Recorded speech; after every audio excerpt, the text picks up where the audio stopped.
This meeting will come to order. The Arizona Independent Redistricting Commission. Today is Wednesday, August 31st. The time is 1:48 p.m.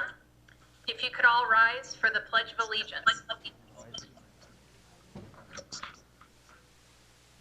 I pledge allegiance to the flag of the United States of America.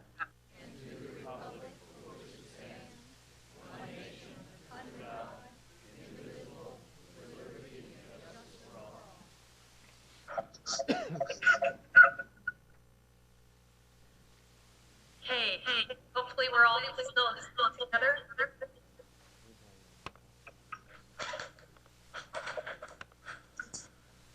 Let's go ahead and do the call to order. Say that one more time, Colleen. Let's go ahead and do the call to order. We're getting some feedback, Colleen.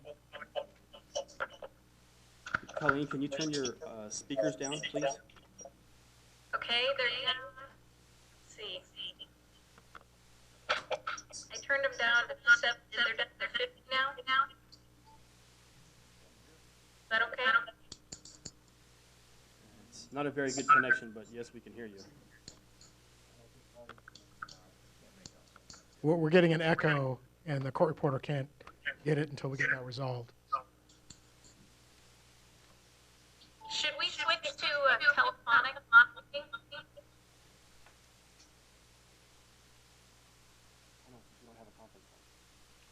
Buck is saying we don't have a conference phone, so we had the Skype connection working a minute ago, but now all of a sudden there's an echo that's introduced that makes it very hard for us to hear you.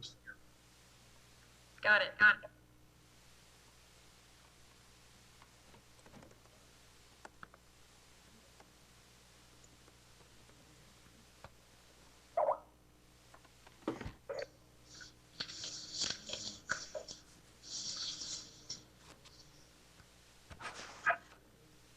Colleen, why don't we take a brief recess and go off the record and see if we can resolve the problem?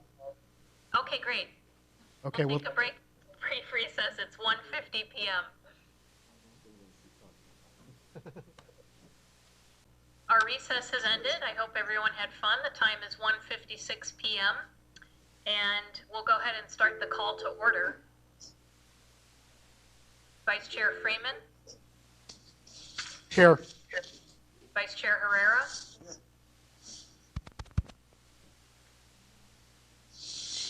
Here. Commissioner McNulty. Here. Commissioner Sturts. Here. We have a quorum. I'm sure there are many others in the room. I know I saw some staff there today helping us out. We're bumping up the limits of our abilities to do this technologically, but thanks to our Chief Technology Officer, Buck Forrest, for getting us at least all communicating through audio. And our Executive Director, Ray Bladine, other staff, Christina Gomez and Anna Garcia, and Stu Robinson, I believe, are all there today. Thank you all for being there. Our legal counsel today is Joe Canfield and Mary O'Grady. And we also have with us our mapping consultant. I believe Willie Desmond is in the room, and Ken Strasma is on audio.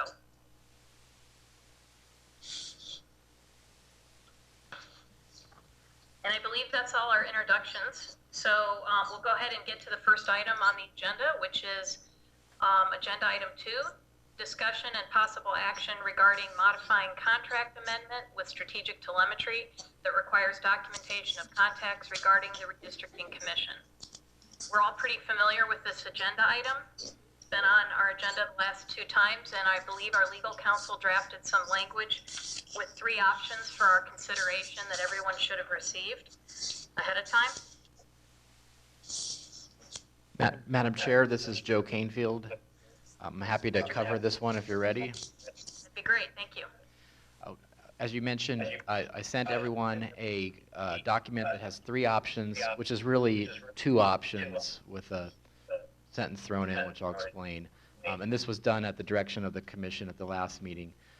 The first option would add language to the contract that would specify that contacts made with strategic telemetry and government officials for the purpose of facilitating compliance with the contract and personal contacts unrelated to the contract would not have to be logged.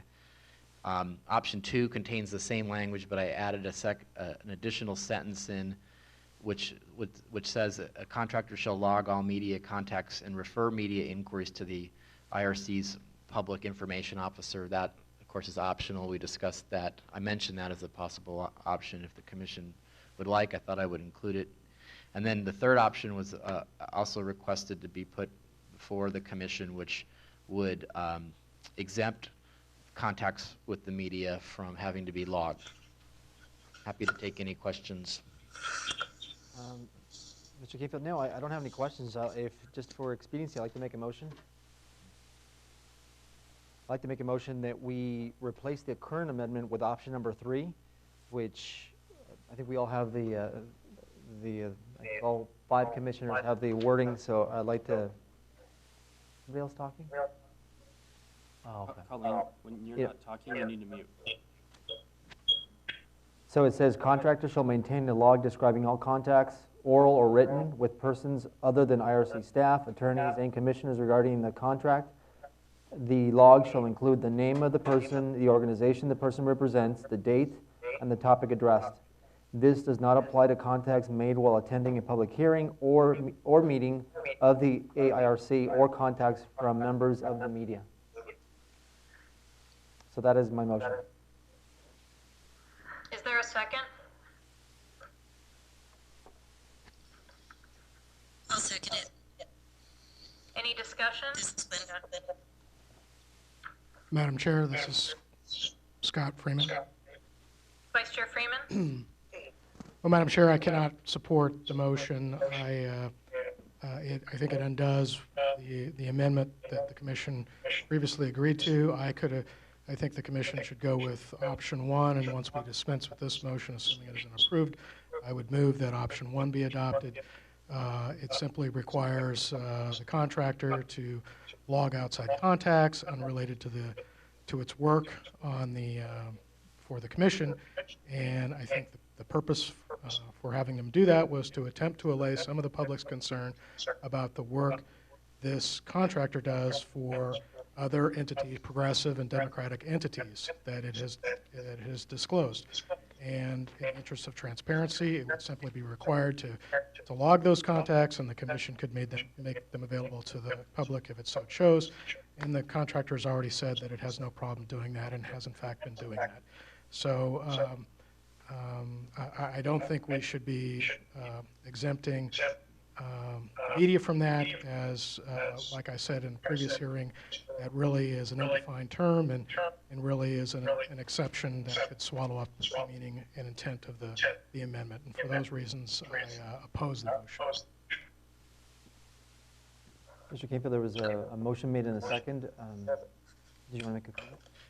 Madam Chair, members of the commission, just before you get too far along, there is a small typo that I just wanted to bring to your attention before you vote on any of these amendments. In the options 1 and options 2, the word "or" appears twice before the number 3, so one of those "ors" would have to come out. Okay, Apologize for that. that's fine. You know, and let me say a couple of words before we vote.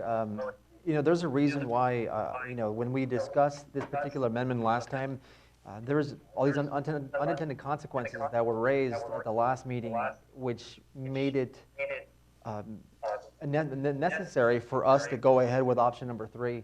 If you know, it wasn't, that amendment, again, I think was not intended to do what we wanted it to do, meaning exclude, obviously, have the contractors log all the calls, they make the vendors outbound calls, and also I think it didn't mean to include members of the media.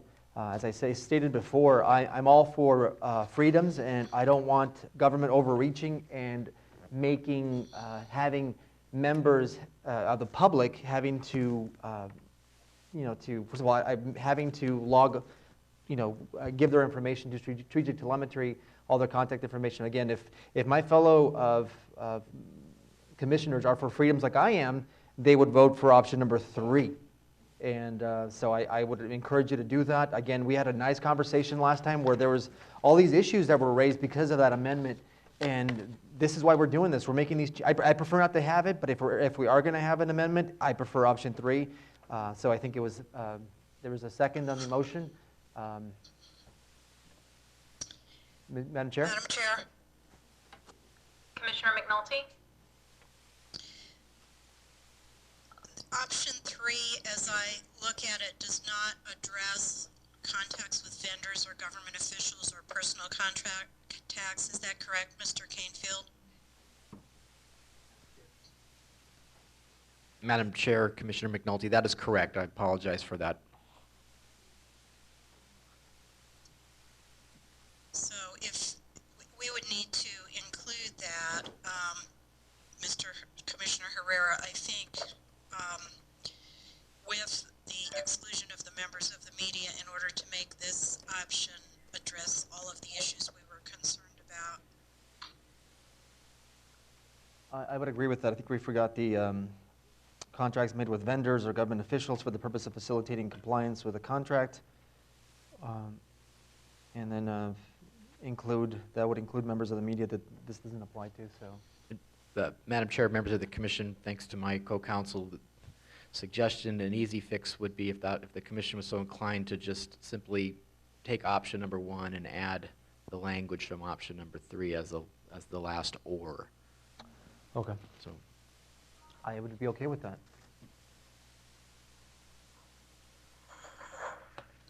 So there's, oh, go ahead, Madam Chair, Commissioner McNulty. I have one more comment with that change. This has concerned me largely because the whole notion of amending the contract, I think, has been derived from a false premise and part of an effort to part of a sort of overall campaign to suggest that strategic telemetry may not have been the right choice, and I don't agree with that. But on the other hand, I don't want to put strategic telemetry in the position where folks can question their transparency. I think my own feeling is they're willing to log these calls. Hopefully they aren't getting a lot of these calls because we need them to be doing mapping, not talking to the media. But having said that, and because of my overall concern about the issue, I'm going to be inclined to vote for the amendment in the form that Mr. Herrera has proposed. That would be option number 3. Option number 1 with the language from option number 3 Okay. added if your comments indicated you were amending your motion. That is correct. I was amending my motion to include still option number 3 with some of the wording at the end from option number 1. And if that's okay, I want to address some of the issue that that was raised by Commissioner McNulty, that perception that we, the commission, picked the wrong mapping consultant, and it is just to me that perception from certain people. I mean, we heard from at the last, I think on August 18th, from Sarah Day O'Connor, who happens to be a Republican, was appointed to the Supreme Court by Ronald Reagan. I think voted for George W. Bush, when a split of 5-4. See, I don't think anybody would question her conservative credentials. I surely wouldn't, and it was an honor to hear from her. And let me just quote some of the things that she said during the meeting, if I can do that quickly, because I think it's relevant to this, that issue of perception that the public is concerned about some of the things that have been happening with the IRC. You know, she cited the increased polarized political climate in our country, and encouraged the members of the ARC to work together to develop consensus on fair and appropriate redistricting. She talked about, to expect criticism and unwanted publicity. So she said this is not a popularity contest. And so she knew, I mean, the things that we were going through, but she still told us that, we need to persevere, go ahead. I think that she said, let me quote, I think voters sent a special message that we want to take partisan politics out of redistricting and create fair representation in our legislative and congressional districts. The citizens of Arizona have confidence in you that you will draw boundaries that will not favor any particular elected official, political party, or special interest. Don't give up. Do it well. We'll thank you later. Good luck to all of you. So these are the comments from a Republican. We also received a letter that was sent to, I think all 5 commissioners received this letter that was sent to Governor Brewer. And I'll read a little bit.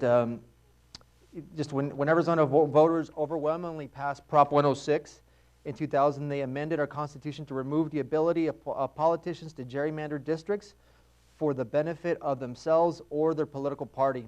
The intent of voters was to distance elected officials from the process, entrusting the decision-making to a fair and independent process represented by our current IRC. We, the undersigned, are disturbed by recent attempts to interfere with and intimidate the members of the Independent Redistricting Commission, attempts that seem driven by a small group of incumbent politicians and others with an inherent self-interest in fighting against an independent redistricting process in fair and competitive districts. Now, the letter continues, and I just want to say some of the people that signed this letter, and again, a bipartisan effort, Senator Karen Allen, Donald Budinger, Paul Johnson, Jennifer J. Burns, Paul Eckstein, Laddie Kaur. You want me to read the names? Okay. So Peter Hirschberger, and Jane Strain and Lucia Faconas Howard. So I'm just listing some of the names that signed this letter that was sent to the governor's office. Again, a bipartisan effort, and we can't say, I don't think we can say that about the individuals that are not happy with the way things are going with IRC. It is pretty much one-sided, but the support is coming from both sides. So if people in the commission, my fellow commissioners, feel that there's a perceived bias or that there are things that are going on that people in the public don't approve, I'm just giving you some information that would disprove that perception that you have, which I think is incorrect. There's more people that approve of what we were doing, and so again, there's people that approve of what we're doing, and again, this is a bipartisan effort that support us, and that, I just wanted, because I think we've been talking about the issue of perception. I think this is a good opportunity for me to bring these up, and I want the public to hear the comments from people. So that was it. I know it's a little long-winded, but I wanted to say this. So Comments from other commissioners? I have a question. Mr. Freeman, did you make a substitute motion when you made your remarks, or no? Madam Chair, I did not, but I'd be happy to make a substitute motion for the adoption of option 1 with the typographical error corrected. Is there a second? There's a second. Okay, that was Mr. Sturt seconding. Okay, so we have the 2 motions now on the table. Mr. Herrera's and Mr. Freeman's. I believe we vote on the substitute motion first. Is that correct? Or is that incorrect? Can I get counsel to advise? Madam Chair, members of the commission, just give us one moment. We want to consult on this one.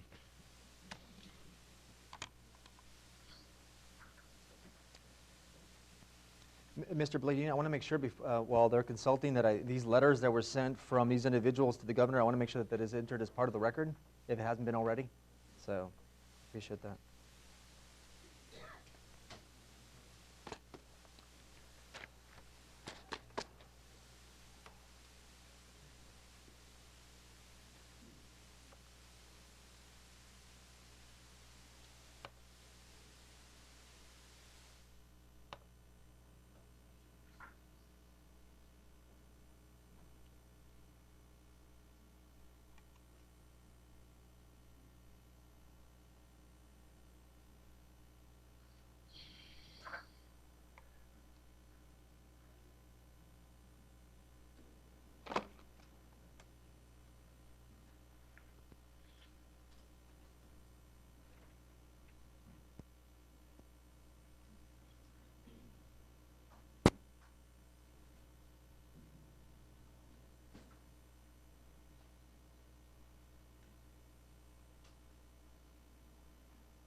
Okay.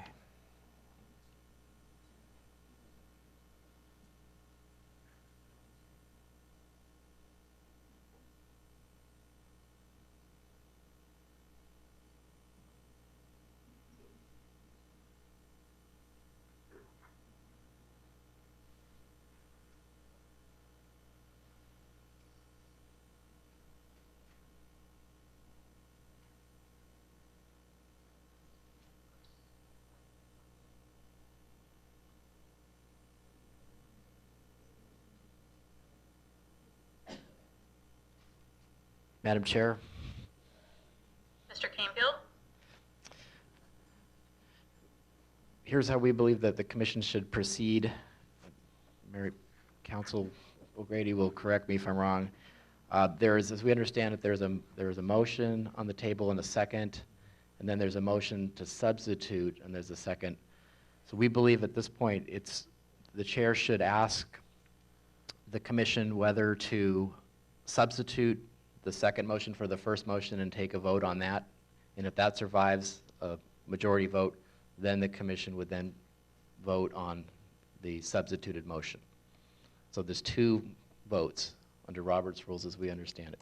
First is whether or not to substitute the second motion for the first, and then a vote on the new substituted motion. If it's defeated, then we'll. Madam Chair, Mr. Freeman? then I would move that my substitute motion be voted upon first.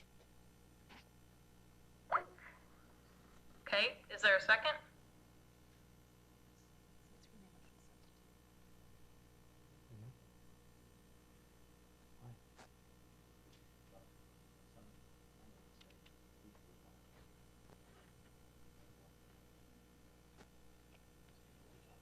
Colleen, you still with us?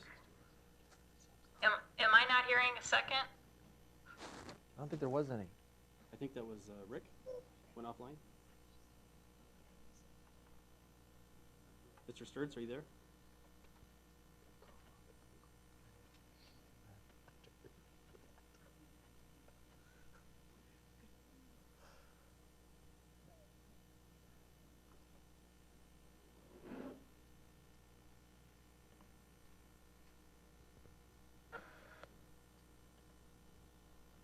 Mr. Sturts, are you with us?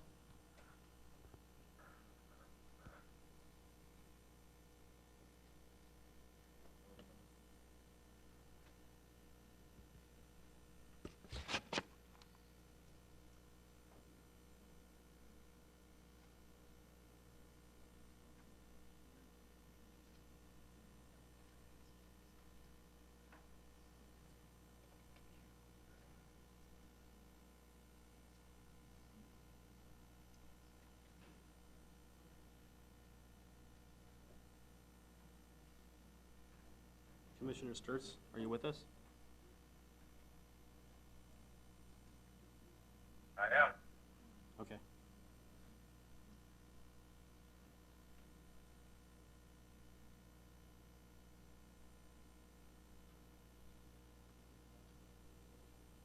Madam Chair, did Mr. Sturts second the motion, or was it not seconded? Can we move on? I am here, and I got dropped off the call. Am I back? Hi, I can hear you now, Mr. Sturts.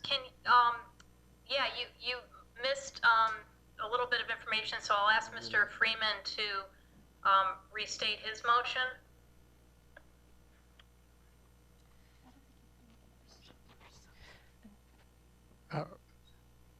I want to ask council whether a second motion is required for the substitute motion to be voted upon. No, Madam Chair, Commissioner Freeman, no further motion is needed at this point. There's a substitute motion that's been made and seconded, so if there's no discussion, then it would be a vote on whether to substitute the Freeman motion for the Herrera motion. And then, depending on that, the results of that motion, we get to the merits of whatever motion we're left with. Does that make sense? So no further motion is necessary. Okay. Oh, great, okay. So our first vote is to substitute the Freeman motion for the Herrera motion. That's Any correct. discussion? All in favor? Aye. Aye. Aye. Any opposed? Nay. Nay. Okay, so hearing 3 ayes, Commissioner Sturts, Vice Chair Freeman, Chair Mathis in the ayes, and Commissioner McNulty and Commissioner Herrera in the noes. So given that result, do we still need to vote on Mr. Herrera's motion, or is that now? Madam Chair, this is Joe Canfield. Now, as we understand it, the commission has voted to replace Commissioner Herrera's motion with Commissioner Freeman's motion. So now what's on the table is option 1, which with the typo corrected. So now the commission can debate and choose whether to adopt or not option 1. Okay, is there any discussion on Mr. Freeman's suggestion to adopt option 1 with the correction of the typo? Madam Chair? Mr. Herrera? Yeah, Commissioner McNulty said it well, that this is really, we're not really truly being sincere. I mean, if we really, as I said, if you truly cared about transparency and public perception, then we would be listening to the majority of the people that support what we're doing, and also for us to disclose, or the staff or the attorneys, or maybe even us, to disclose the people that try to lobby us, because we're the ones that are going to be lobbied. It's not the mapping consultants, it'll be us. And I would probably say that the majority of you, if not all of you, my 4 commissioners, my colleagues would agree that we're the ones going to be lobbied. The end result was, you guys didn't like, there's 2 people in the commission that didn't like who we chose, and their supporters agree with them, and that's fine, but that doesn't mean we have to start changing or amending their contract because we don't like who there's certain people who don't like who we chose, and that's not what we're here to do. And again, if we really cared about public perception, we would listen to the people that are supportive of us. And I mentioned it's a bipartisan effort, and if I would love it if people that are disagreeing with the progress we're making and the direction we're headed, to be able to provide information that says, you know what, there's a bipartisan effort that disagrees with what you're doing, because you will not find that. I mean, these people that I mentioned are well known in the community, and they support the direction that we're headed in. And I would urge the commission to stop playing these games and just move forward. That's it. So before we vote on, I guess we don't have to vote, do we, on option 1? We do. So I guess I want to make my thoughts known, that this isn't really about transparency or public perception. It saddens me that we're doing this, because we're really wasting our time. Thoughts from other commissioners? Madam Chair. Mr. Freeman? Madam Chair, I'm not going to repeat and say again and repeat again what I've said before in support of this. But what I've heard from Commissioner Herrera is saddens me, because apparently I'm not, by supporting this motion, I am not for freedoms, I'm somehow not for transparency, and that certain members of the public and their perception of the selection of this mapping consultant, given all the virtually exclusive work they've done for Democrats and progressive interest, that those concerns should simply be discarded. And I don't think that's right. I think this is just a small step, a reasonable step. It's a step that the commission already voted on without opposition and approved. Now we're simply modifying that language to make it, to improve it somewhat. It's a small step in trying to allay public concern and to add transparency to the process. And I think we should just go ahead and vote and move on. I agree with Commissioner Herrera in that respect. Discussion from other commissioners? Madam Chair, I'll just add that I do think it's important that we do the things that are addressed in option 1, and for that reason I'll vote for the amendment as it's Commissioner being McNulty? presented now, but Commissioner McNulty, I do, please speak up. I'm speaking right into this little microphone. Can you not hear me? Not very loud, no. Okay, I'm going to turn up my volume and hope that that doesn't cause an echo problem.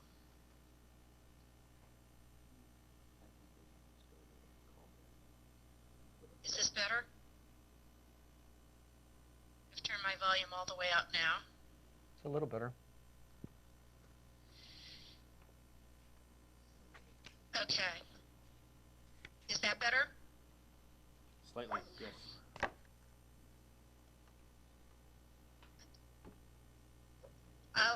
I'll just vote.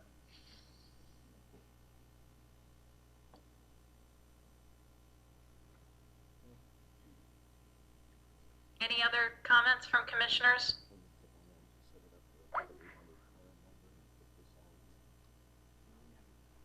Okay, well, hearing none, I would like to just say that I think this has gone on way longer than I had ever dreamed imaginable, and I appreciate everyone's passions on it and hear them all. I have to say, though, that I feel that it's important to be as transparent as possible and also make it as simplistic as possible. I did speak with Mr. Strasma about this because another one of my primary concerns was that this not be too much of a burden on strategic telemetry, and he assured me it wasn't if we did do, if we had left it as it was initially. And so with that, that's my rationale on why I'm voting the way I am, and we'll go ahead and take the vote. All in favor? Aye. Aye. Aye. Any opposed? Yay. Okay, it sounded like there were 4 ayes. No, there was 3 ayes. There were 3?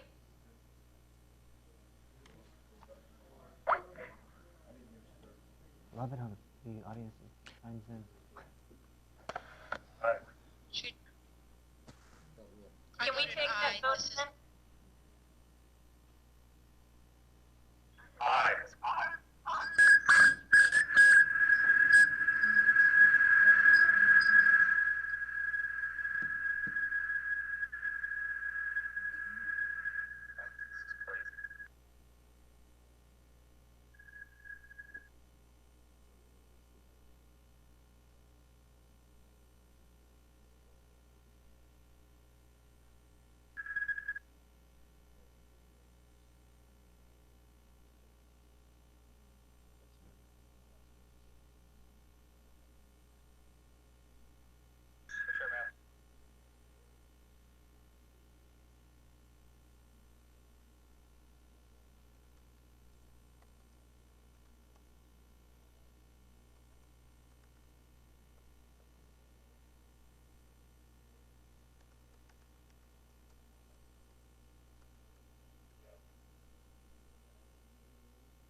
That voted for it?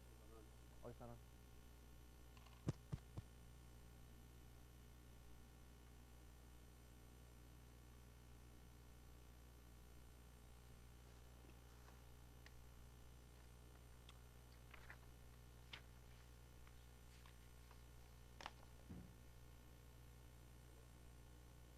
Madam Chair?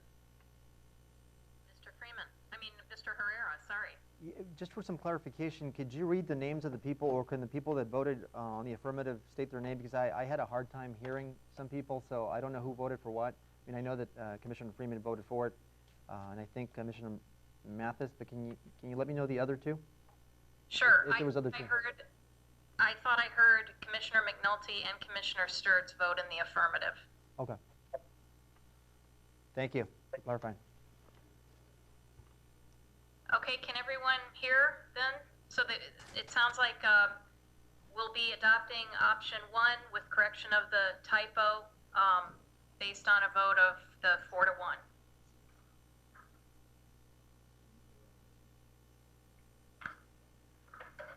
Okay, moving on to item 3 on the agenda. Discussion and possible action on retaining a voting analysis expert to review, analyze, and recommend action on voting rights issues, including polarized voting, and conduct analysis regarding competitiveness. This we talked briefly about last time, and our legal counsel did some research for us, and so I'll turn it over to either Joe or Mary to address this one. Thank you, Madam Chair, Commissioners. And as you know, we are doing some work on trying to identify a social science expert to assist on these issues. Although most of the analysis can be done by strategic, we did want the academic type expert who could also assist with the package that we present to DOJ.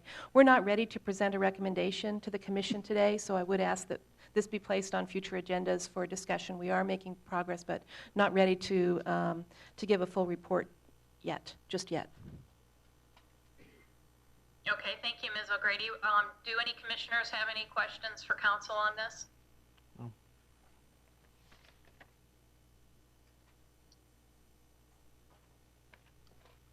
Okay. Madam Chair, Oh, Ms. McNulty? Ms. O'Grady, when would you anticipate being able to make a recommendation?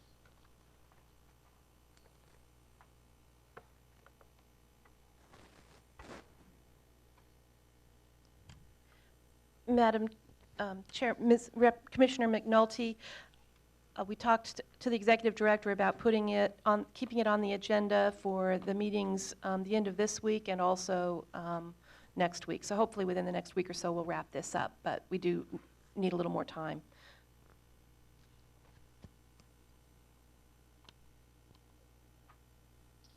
Is the issue an inability to contact folks or an inability to arrive at a conclusion about who it would be best suited?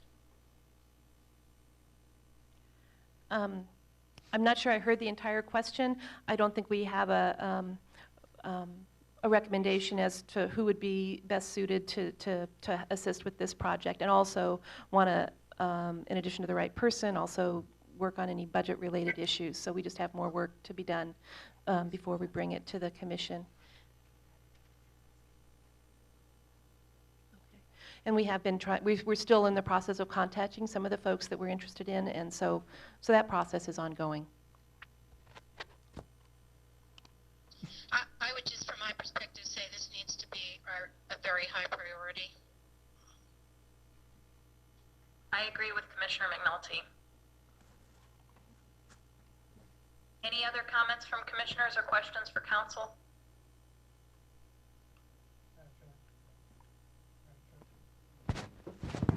Madam Chair, Oh. Mr. Freeman? just some more questions for council. Is this something that could be on the agenda for Saturday's hearing, or would be later next week? That would be my first question. Commissioner Freeman, we talked about putting it on Fridays and Saturdays and also next week, just in case we're ready. We are making good progress. We're just not ready to make a recommendation yet. Okay, is it on Friday's agenda? Because I think it's already been published. Yes, and I had talked to council this morning, and so I did include it on Fridays. I haven't posted Saturdays yet, but I intend to do that this afternoon. And then once we retained this person, what's your estimate? How quickly could the analysis be performed afterward? Commissioner Freeman, I don't really, a lot of the analysis is being done now with strategic telemetry, and this person just provides that overlay of with an eye toward, future use of, yes, this is why this methodology is appropriate, et cetera. So I don't see this as holding up the analysis at all, because we're working on that now. And based on the conversations we've had with folks already, I don't see, really quickly, and I wouldn't see this person involved with every line that that we're dealing with, but more the broader analysis of the benchmark districts and when we've landed on what the new districts will look like, doing that sort of analysis. Thank you. Any other questions or comments?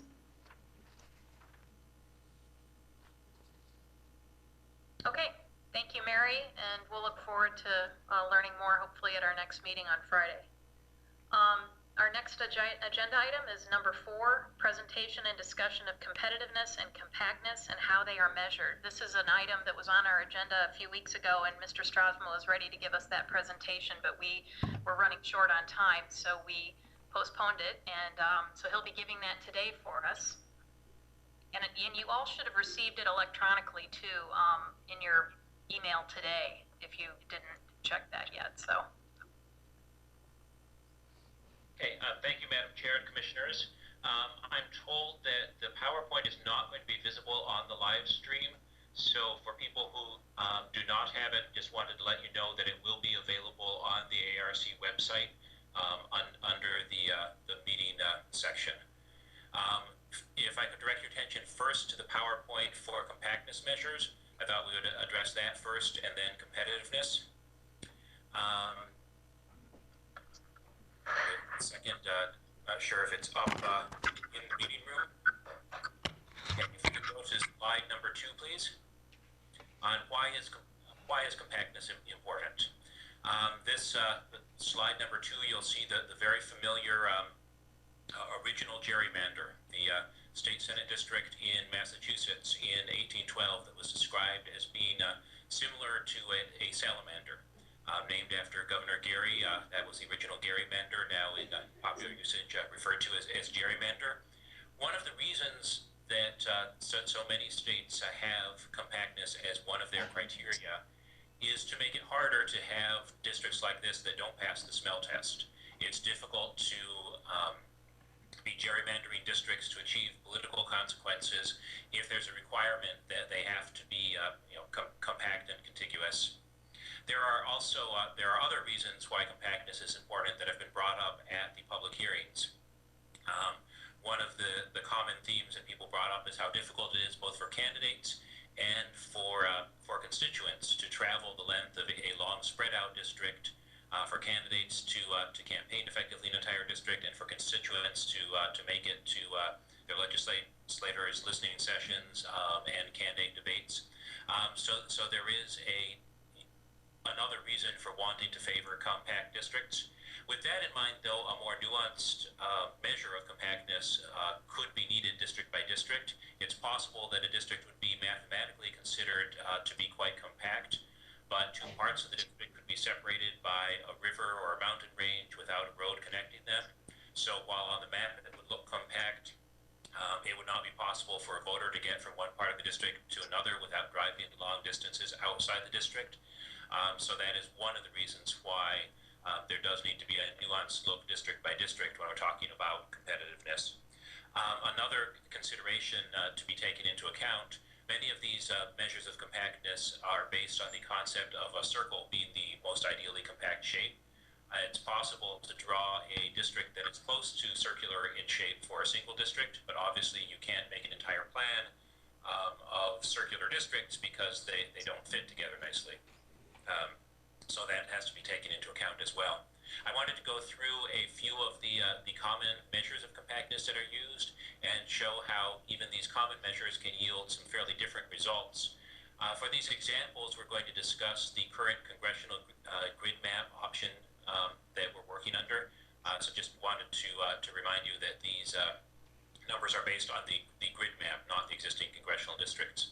If we could go to the next slide, please, slide 3.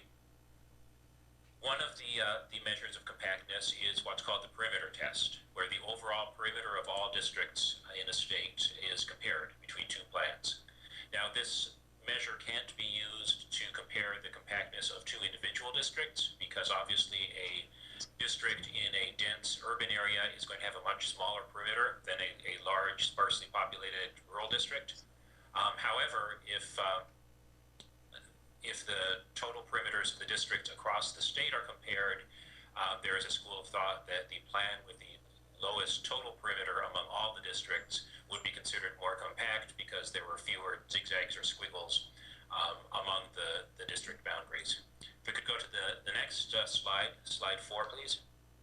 The REOC test, it's an area-based measure that compares each district to a circle. For each district, it compares the area of the district to the area of the minimum enclosing circle of the district.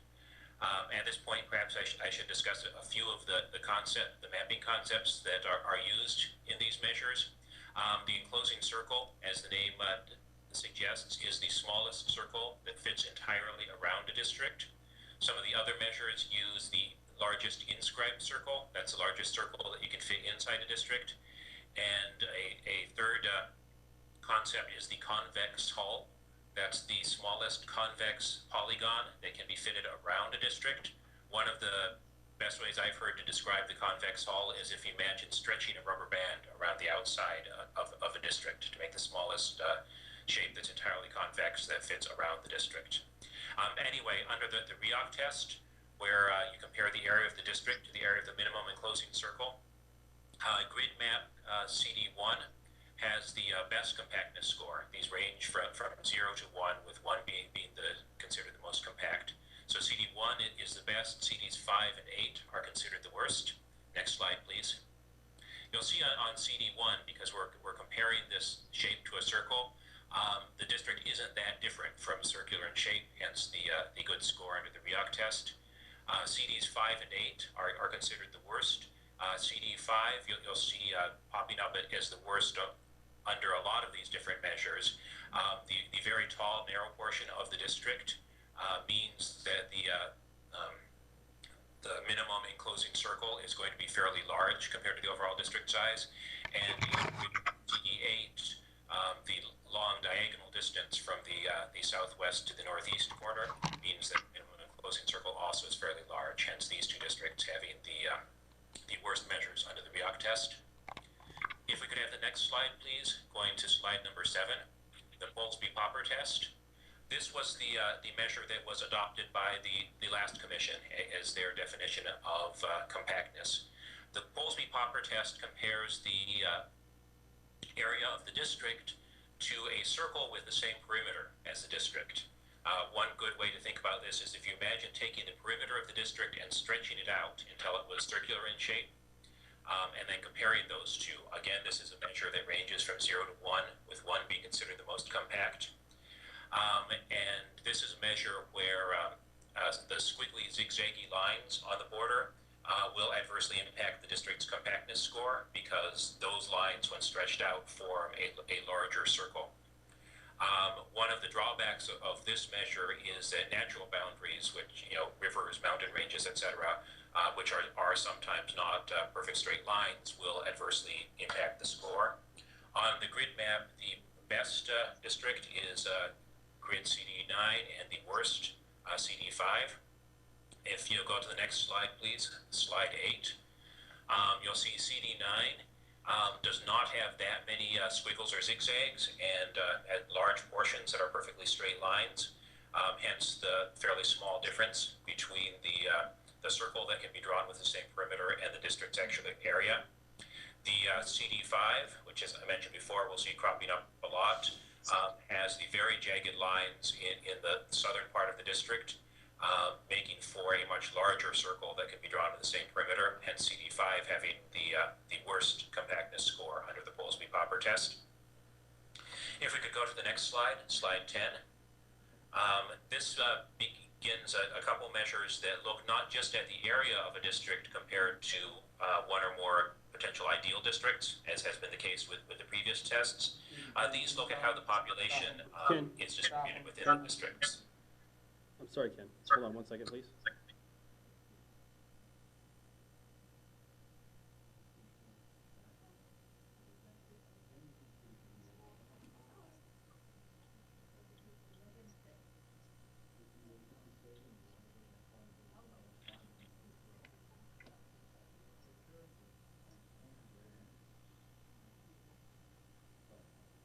Okay, Ken. Okay, shall I continue? I couldn't quite hear. Please. Okay. These next couple measures take into account where the population is distributed within a district. The population polygon test compares the ratio of the district's population to the population of the convex hull of the district. If you remember my description before, the convex hull being basically the shape you would get if you stretched a rubber band around the outside of the district. Under this measure, CD6 is considered the most compact, CD3 the least compact. Next slide, please. Slide 11. So you see here, CD6 is the best under the population polygon test. Next slide, please. CD3 is considered the worst under the population polygon test. One of the reasons for this is because of the density in the population just to the north of CD3, where it stretches up into Maricopa County. Hence the big difference when you look at the population of the convex hull surrounding CD3. Next slide, please. A very similar test is the population circle test. This one compares the district population to the approximate population of the minimum enclosing circle of the district. So if you were to draw the smallest circle that could fit around the district and compare that district's population to the population of the district, you'll find there's a tie for the best compactness scores between CD 6 and 9, and that the worst is considered CD 4. CD 6 and 9 in the grid map are both very dense urban districts in Maricopa County, where the density of the population within the district is quite similar to the density of the population outside of the districts, hence the good score. CD4 is in the northeastern corner of the state, but a southern portion of the district's border does border on Maricopa County. So when you draw the smallest circle that can surround CD4, excuse me, if we could go to the next two slides, slide 14, I skipped, shows the shapes of the two most compact under the population circle test. And then the next slide, slide 15, you'll see CD4. The smallest circle that can surround this district, it extends out into neighboring states. And under these tests, neighboring states are considered to have zero population because only the population of voters in Arizona is taken into account. But really what causes CD4 to have such a low score is in the south central portion of the district. It borders right on Phoenix, so while it's generally a fairly sparsely populated district, there is very dense urban population right next to the border. If we could go to the next district, please. Here, the Ehrenberg test compares the ratio of the largest inscribed circle, so that's the largest circle that you can draw within the district, to the area of the district. And here, CD4, which we saw on the previous measure, the population circle was the worst, is now the best under this measure. Next slide, please.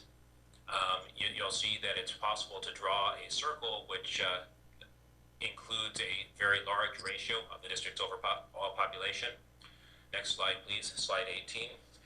The worst one under the Ehrenberg test is CD5. The largest circle that you can draw is sort of in the southern central portion of that district, and the entire tall narrow portion and the western portion of the district are not in that circle. So the ratio of the smallest or largest inscribed circle to the overall district population is quite low, hence the worst measure. These are some of the common measures. If the commissioners are interested in seeing any of the other measures of compactness that you may have read about or that you're interested in exploring on your own, by all means, we'd be happy to pursue that. Some of the overall takeaways from this, in my mind, are that the population-based measures are not really appropriate in Arizona. They penalize districts that straddle or are adjacent to areas of big difference in population density. And given that this is a state with large tracts of zero population desert areas right next to very dense urban areas, I think that leads to unintended consequences if we look at some of these population-based measures. I also further recommend that a combination of different measures be used because as we've seen here, the same map, different measures can yield radically different results, that it might be best to look at a combination of measures. I would suggest the REOC, the Polsby-Popper that was used by the last commission, and the overall perimeter test be three of the standard measures that we begin using when we're discussing draft maps and the what-if scenarios. And then, of course, any others that the commission might recommend. The last commission, in addition to using the Polsby-Popper test, had a specific threshold, which I don't have in front of me, that they used to define whether a district was compact or not.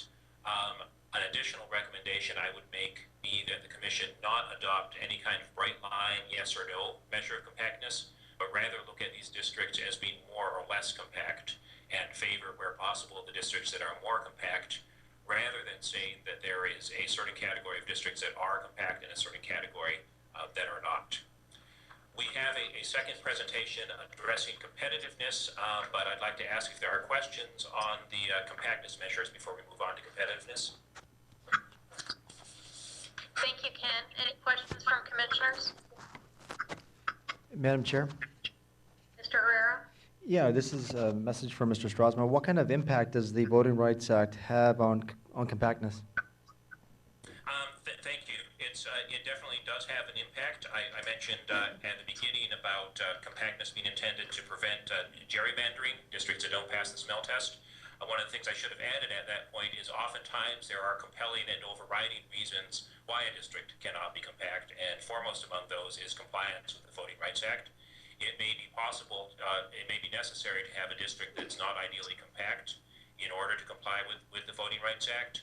There are also other criteria, for example, keeping geographic features like counties, minor civil divisions, census tracts, and census block groups whole, or keeping communities of interest whole, which are often competing criteria that will lead to less than ideally compact districts.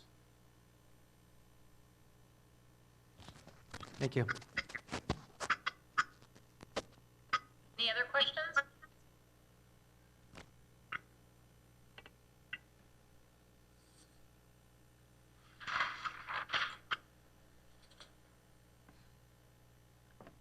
Okay, well, hearing none, we can move to competitiveness. Okay, if it's possible to get the competitiveness PowerPoint up in the room, and again, I realize this will not be visible on the live stream to people who are watching from elsewhere.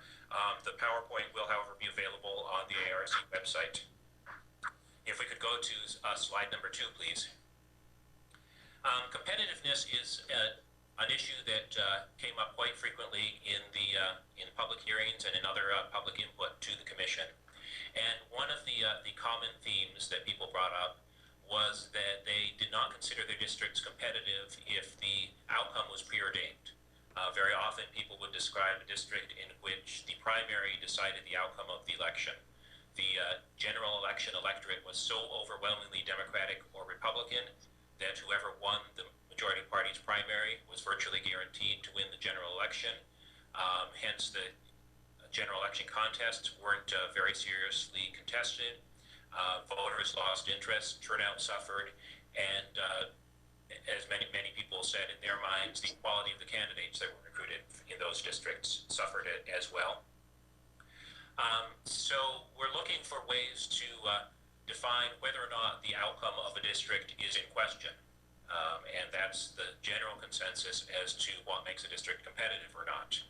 Now, how we determine that about districts in which there have not been elections run yet is the subject of this presentation.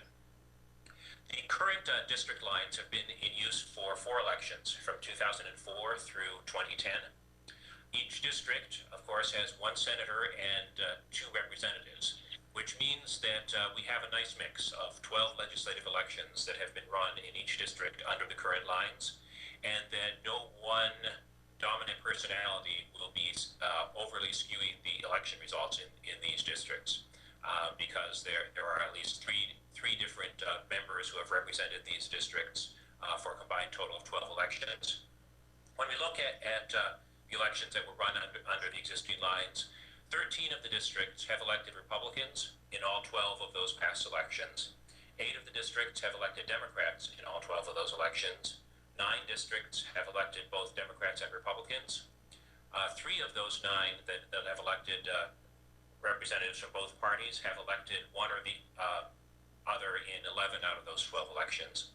And all except 3 districts have elected one party or the other at least 75% of the time. If you could go to the next slide, please. So the question arises, it's fairly easy to look at past districts and know at least to one degree or another whether or not they're competitive. One would generally assume that the districts that have elected the same party in all 12 of the last 12 elections do not seem very competitive. But the question arises, how do we measure that when we're drawing new districts?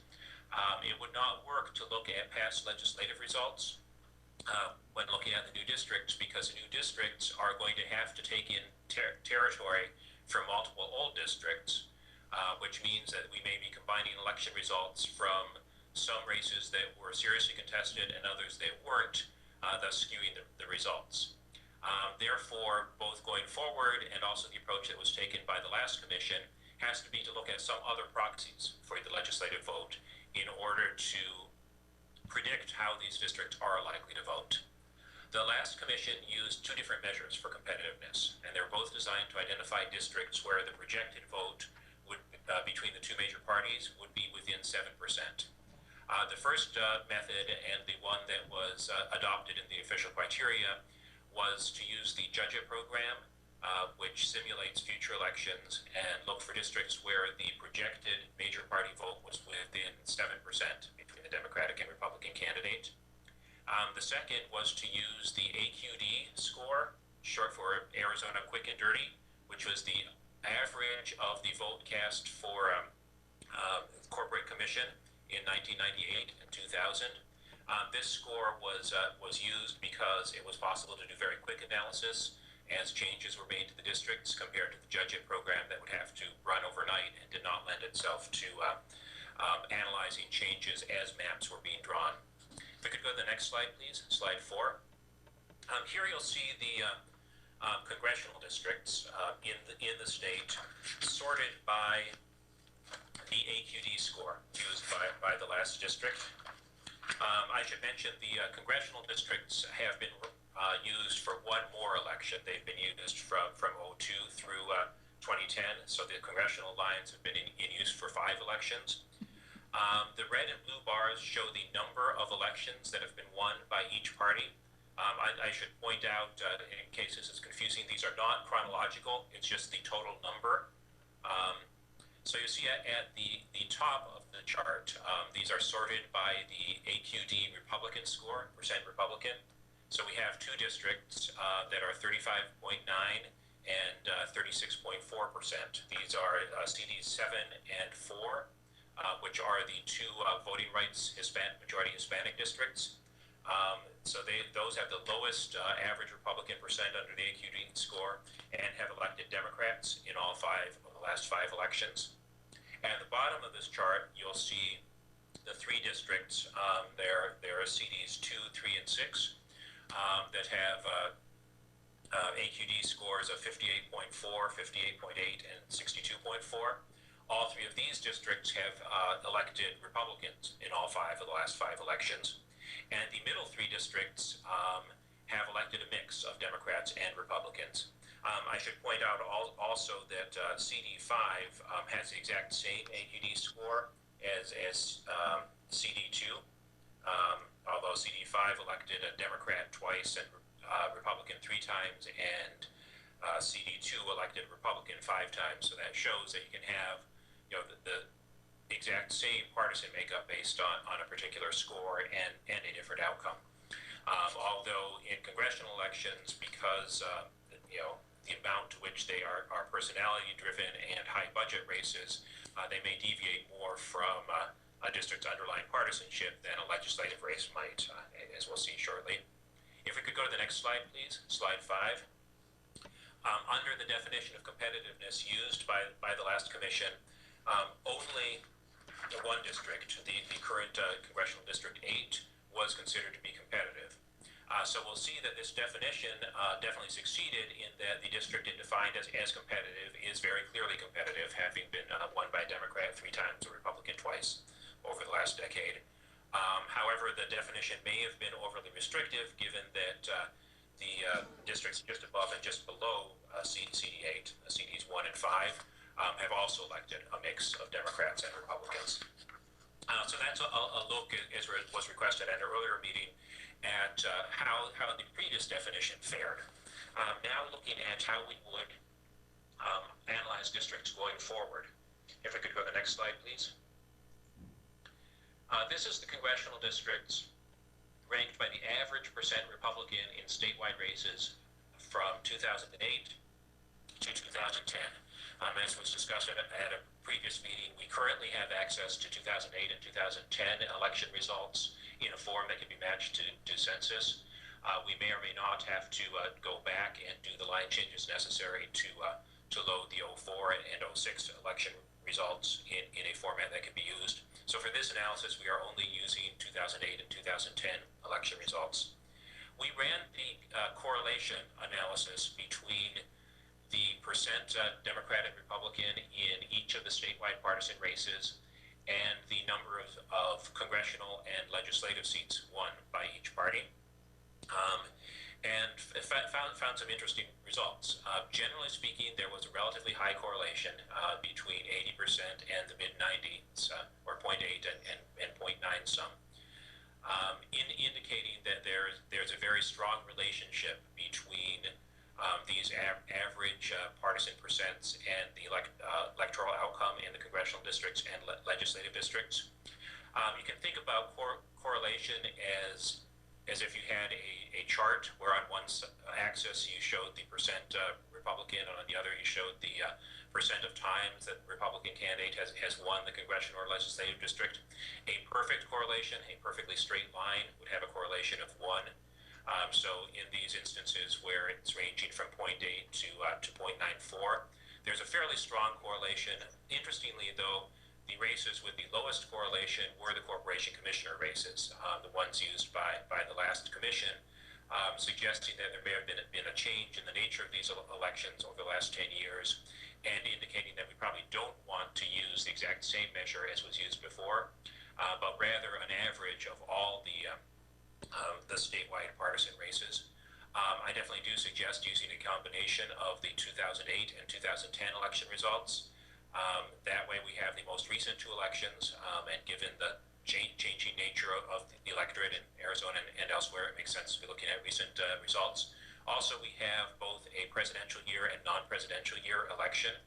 Changes in turnout between presidential year and off-year elections affect the electorate that's voting in congressional and legislative races. So it's good to have a combination of both of these.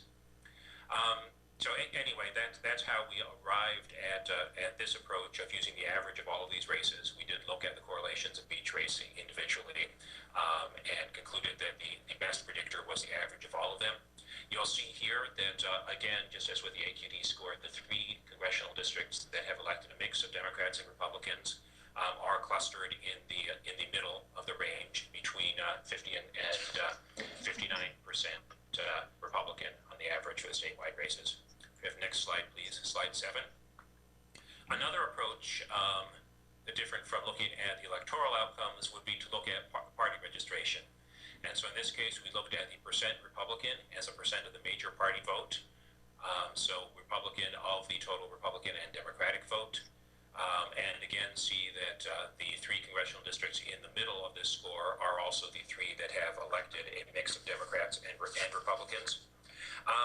We'll address the question of looking at major party-only registration as opposed to major party and independent when we look at the legislative race. For a second, I just wanted to underscore that we will be looking at that issue soon, given the fact that so many voters in Arizona are registered independents. If you could go to the next slide, please, slide 8.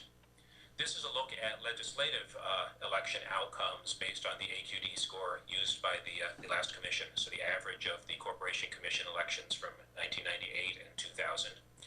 And you'll see, although there are some more local district effects going on here, generally speaking, it's the same thing that we saw with congressional districts, that the closer we get to the middle ground on these scores, the more likely a district is to have elected a mix mix of Democrats and Republicans over the last few elections.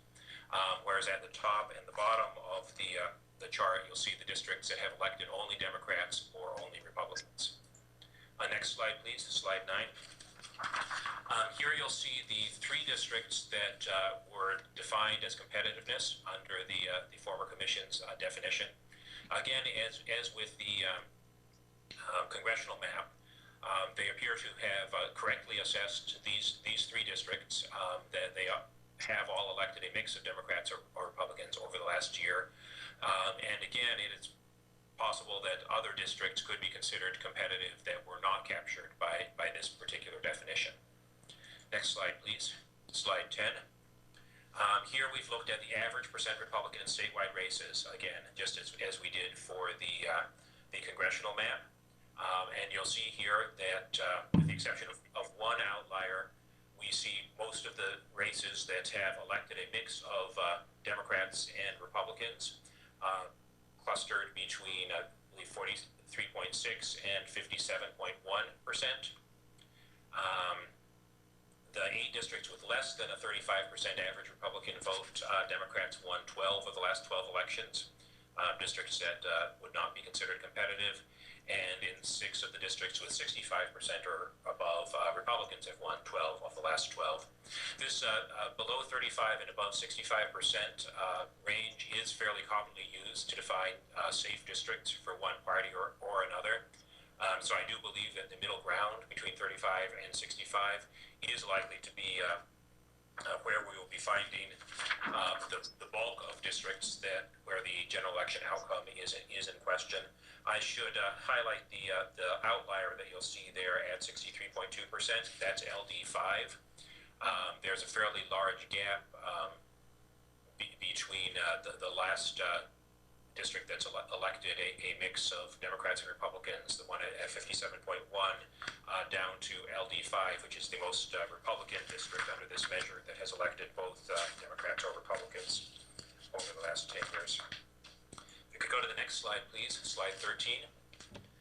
This is another approach, as discussed with the congressional lines. We looked at the existing legislative districts ranked by percent Republican registration among the major party registration. And again, here we'll see that the competitive districts, those that have elected a mix of Democrats and Republicans, tend to be clustered in the middle ground, the districts that are closer to 50-50 to a percent Republican on the major party registration. The final slide I'd like to draw your attention to, if I could, slide 14, is where we looked at the percent independent based on voter registration.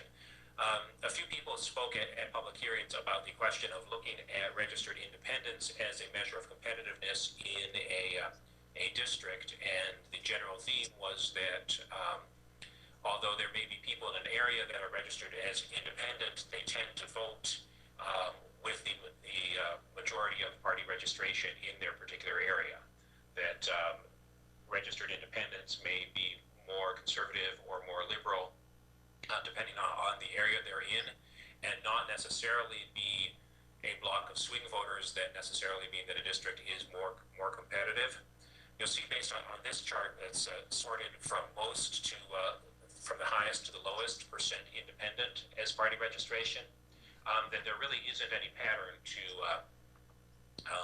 that you might expect for seeing more mixed outcomes among the districts with higher independent registration. In fact, when we ran the correlation analysis on this, as I mentioned before, where 1 is a perfect correlation, where every time the percent independent went higher, the mix of Democrats and Republicans would also be higher. In this case, there's actually an inverse correlation. So a district is slightly less likely to elect both Democrats and Republicans as the percent independent voter registration goes up. So based on those numbers, I would not recommend using the percent independent as one of the ways of defining competitive in a district. The main takeaways I would have from this are that it probably does not make sense to have a bright line definition, just as I said with compactness. I believe the previous commission did succeed in defining districts that were competitive, but there were others that were near the borderline of that definition that did end up electing both Democrats and Republicans.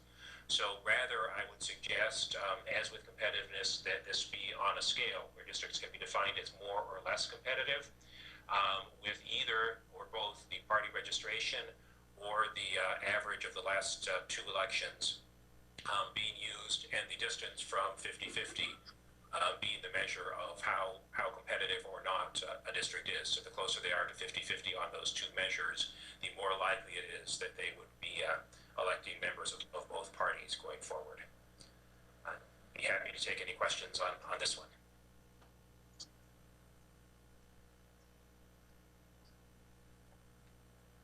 Sorry, I had to unmute my microphone. This is Colleen. Ken, on slide 9, do you happen to know, just out of curiosity, I'm wondering the 3 competitive districts, LD districts that the last commission predicted and turns out were competitive?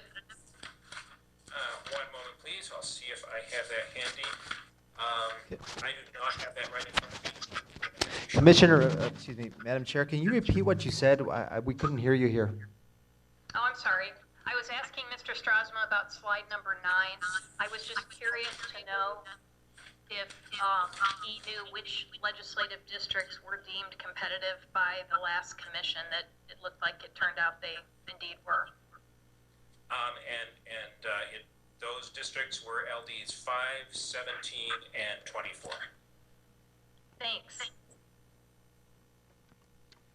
That was a very informative presentation. Thank you, Ken, for pulling that all together for us. Any questions or comments from other commissioners?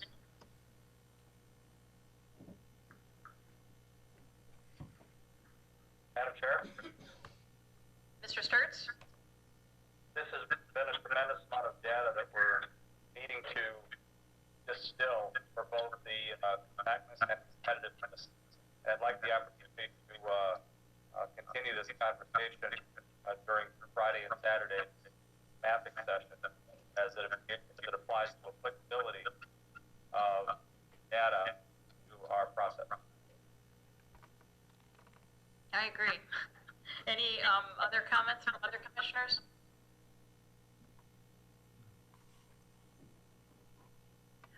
I wonder if we might all agree that it would make sense to do what Mr. Strasma suggested with regard to compactness, to begin looking at maybe those 3, REOC, Polsby Popper, and overall perimeter, a combination of measures on some of our what-if maps, just to see what's coming out once he applies those measures.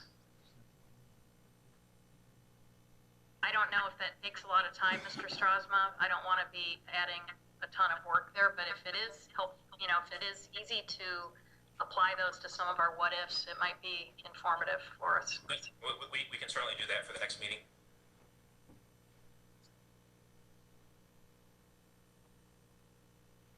Thank you. Other comments or questions? Madam Chair? Mr. Herrera? We have a couple people that want to make comments about the item or agenda item number 4. So if it's okay with you, do you want to have them speak now? Sure, that'd be great. Okay. What we'll do is we'll go ahead and limit it to 4 minutes. I think 4 minutes is reasonable. And Mr. Forst, if you don't mind keeping the time. I don't mind. If I could remind the commissioners to please mute your speakers when you're not talking. We're getting a lot of feedback.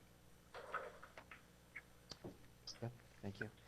We have a couple people that want to speak on competitiveness and compactness. So when you come up to speak, make sure that you stick to this agenda item. Don't speak about anything else that is not that we haven't spoken to in the agenda yet. This is a time for you to speak on number 4. If you want to speak on something else, you can definitely address the commission during public comments at the end, towards the end of the meeting.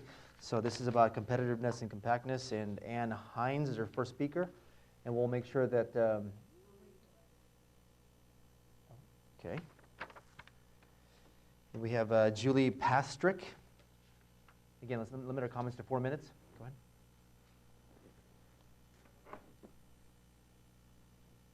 Thank you very much. Julie Pastrick, P-A-S-T-R-I-C-K, 101 West Route 66, Flagstaff, Arizona, President and CEO, Flagstaff Chamber of Commerce. Thank you, Madam Chair, and members of the Arizona Independent Redistricting Commission for the opportunity to comment. I will be brief. The Flagstaff Chamber has worked with a consortium of community leaders over the past few months to unite around redistricting concepts that we feel would be beneficial for our city and region. And we recognize that Flagstaff benefited a great deal over the last 10 years by having 2 legislative districts in our region, helping us create alliances with legislators and leadership who represent or who have represented parts of our Flagstaff proper area and whom are in communities of interest. With that thought in mind, we believe that our legislative districts should be as competitive as possible, and we respectfully ask also that you place communities of interest high on your priority list. We understand that our particular situation is likely to be dictated, as you do, by constitutional and Voting Rights Act requirements that you must utilize as priorities.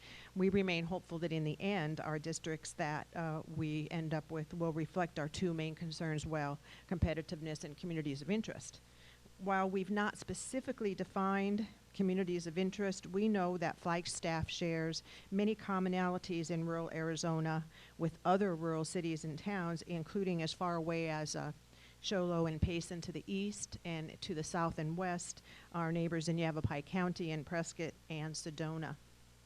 All of us watch and monitor our water consumption, our growth rates with great concern. We share a great need for forest thinning projects to help prevent the hazardous wildfires that we have experienced in the immediate past and over the last decade. And our economies, as many of you know, our rural economies are similar in that they have a large number of small local businesses that are visitor related, and we have numerous government entities. We face similar transportation, healthcare, and education, as well as labor challenges with our rural communities of interest. Thank you so much for your time today. The Flagstaff Chamber recognizes that you have in front of you very many difficult and hard decisions. We appreciate and value your commitment, your time and effort, and we look forward to seeing you on a visit in Flagstaff. Thank you. We really appreciate what you do. Thank you. Thank you. Our next speaker is Richard Miranda, Representative Richard Miranda.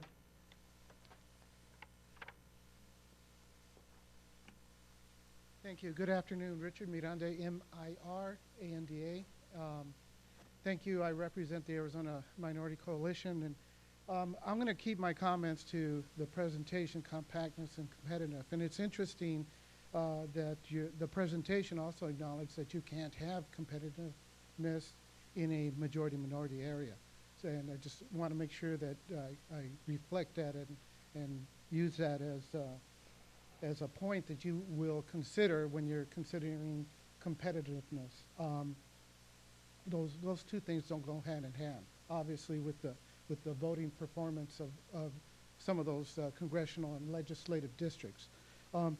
Speaking on compactness, I think there's legal and academic precedent and information that was given and before before this presentation that speaks on compactness and the maps that the Arizona Minority Coalition presented, which we're going to present a revised map next week. And we don't have the maps in front of us, but speaking on compactness, you can see from and I'll just name the colors. You can see from the colors that are green, yellow, and purple that you can't get any more compact than that.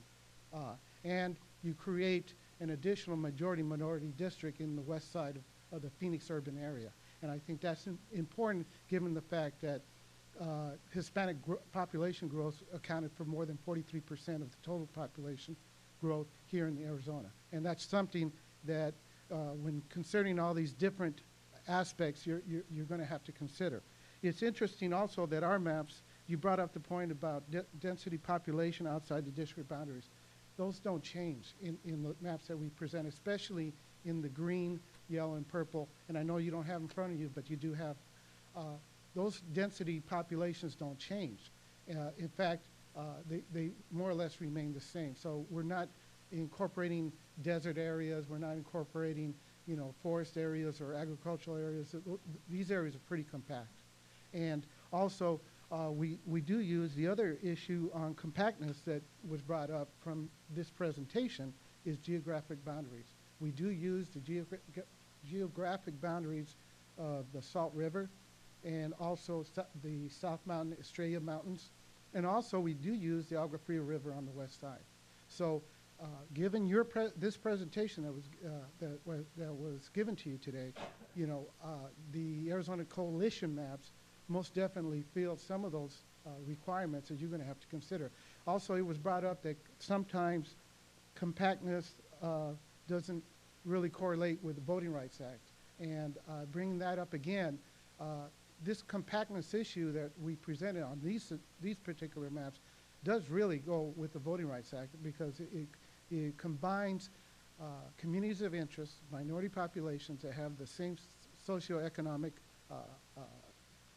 types of education, schools, income, cultural values, those types of things. So when you're considering the compactness of these districts, then this most definitely works within that. And so that's one of the other things that I just want you to consider. And hopefully I'll be sticking around till the very end so I can get up and say some more public comments. Thank you. We'll have next is Walt Gray, community activist, representing himself. And I forgot to mention, if you don't mind obviously stating your name, but also spelling your first and last name for the record. Sorry about that, Marty. Walter Gray, W-A-L-T-E-R-G-R-A-Y. I'm a community activist. I'm just speaking for myself. I've lived in Maryville for 30 years. I've studied public administration and urban and regional planning at the graduate level. Worked in and around that field and also done public information work. The thing that the presentations were fast and kind of, I don't know if I really followed them all, but my feeling is that I think at the Glendale meeting, I did say that my feeling was that, the communities of interest were a big thing at that meeting. And I think communities of interest is still important, and shapes and competitiveness, to me, takes a lower precedence. Because in Maryville, we have a lot of low-income people, and I think, in different other parts, I'm familiar with Maryville because that's where I've lived, but other parts of the city or the county or the state have their own different types of communities. And so in Maryville, our communities are kind of formed around school districts. And I think school districts are very basic. They're an old kind of boundary. They're a boundary that doesn't change very easily. And then you use that as a building block and then measure, and then you have very diverse things that go with school districts, not only education, but travel, shopping, politics, socioeconomic considerations.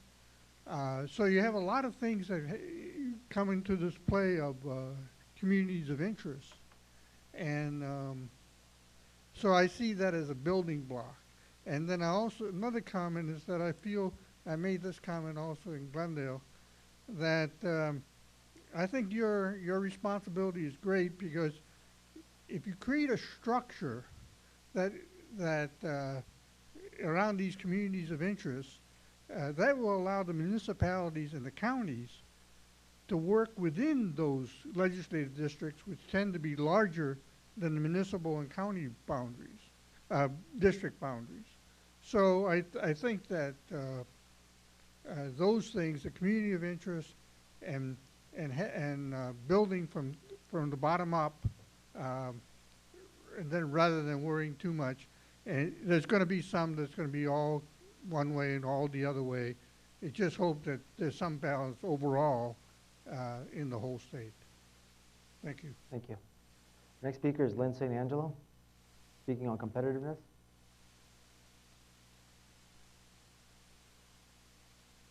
Lynn St. Angelo, Lynnest period Angelo. I am concerned that all of a sudden, that seems to be the most important criteria that have risen above all the others for the Commission are the Voting Rights Act and competitive districts. The Hispanic Coalition had the nerve to say that their districts couldn't become competitive, but that all the others had to be. What is good for the goose is not good for the gander when it comes to losing their hold on political power. This was exactly what the voters thought they were getting away from by voting the Commission into power.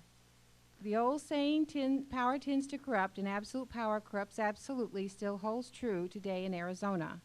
The Commission is even going to hire an expert on competitiveness and already have hired a Voting Rights Act expert to secure minority-majority criteria, and is really only seeming to be talking about those 2 points.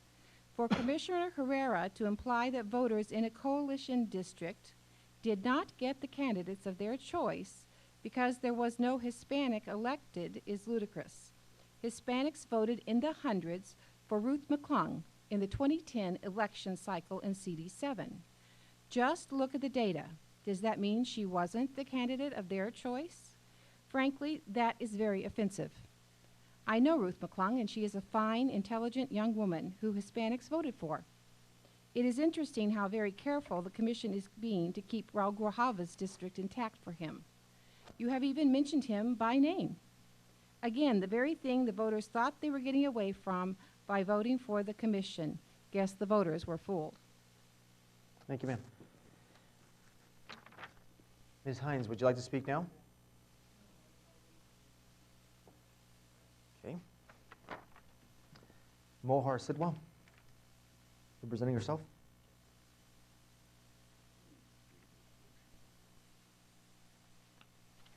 I'm going to read the sheet.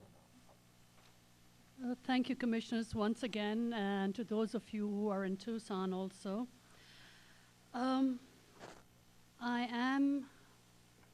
I have been speaking on competitiveness. And the reason I speak to competitiveness so vehemently is perhaps because I don't want to see in Arizona what may happen in other parts of the world where election results are a foregone conclusion. And that's what happens here when elections are settled in the primaries by the party apparatus. I think that is my overwhelming fear. Prop 106 places its final criteria for redistricting requiring competitiveness unless there is a substantial detriment to other criteria. I would emphasize the word substantial, just something to keep in mind. And that would mean something like keeping the First Nations together. That's substantial. So that's where we don't have a robotic computer drawing the districts. We have 5 human beings doing it. The other thing, while you are talking about all these issues, is please, this may be off topic, but please keep in mind that if inmates cannot vote, they should not be counted for the purposes of redistricting, because otherwise counting the prison populations as residents of a district artificially inflates their population because these people cannot vote. I've spoken to this issue before, and I'm just wanting to remind you all. Thank you. Thank you, ma'am. Our next speaker on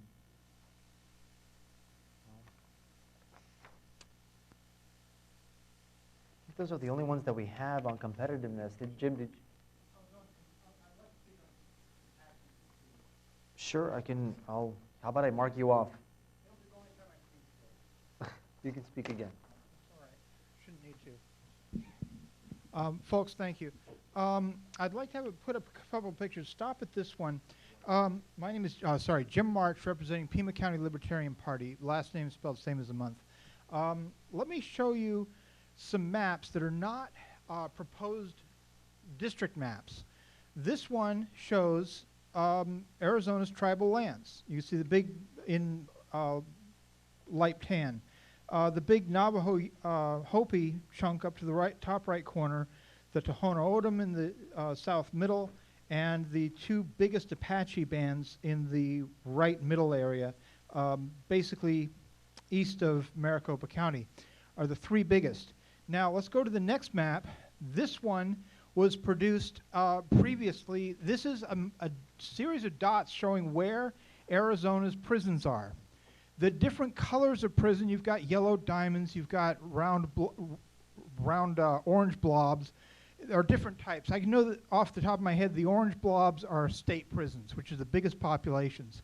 When you look at this map, you see there's also federal detention centers listed, all kinds of others. You see right away that there's a corridor running from Maricopa County through Tucson, and especially Pinal County in the middle, where the prisons are concentrated in the state. And this is from 2000. This is also showing 2000 district maps, and it's gotten worse since then. Now let's show you what happens when we overlay them. We merge them together. As you can see, none of the significant prison populations are on tribal lands. It is a starkly defined fact that the tribes chose at some point in their past not to have prisons on them. Well, that was fine.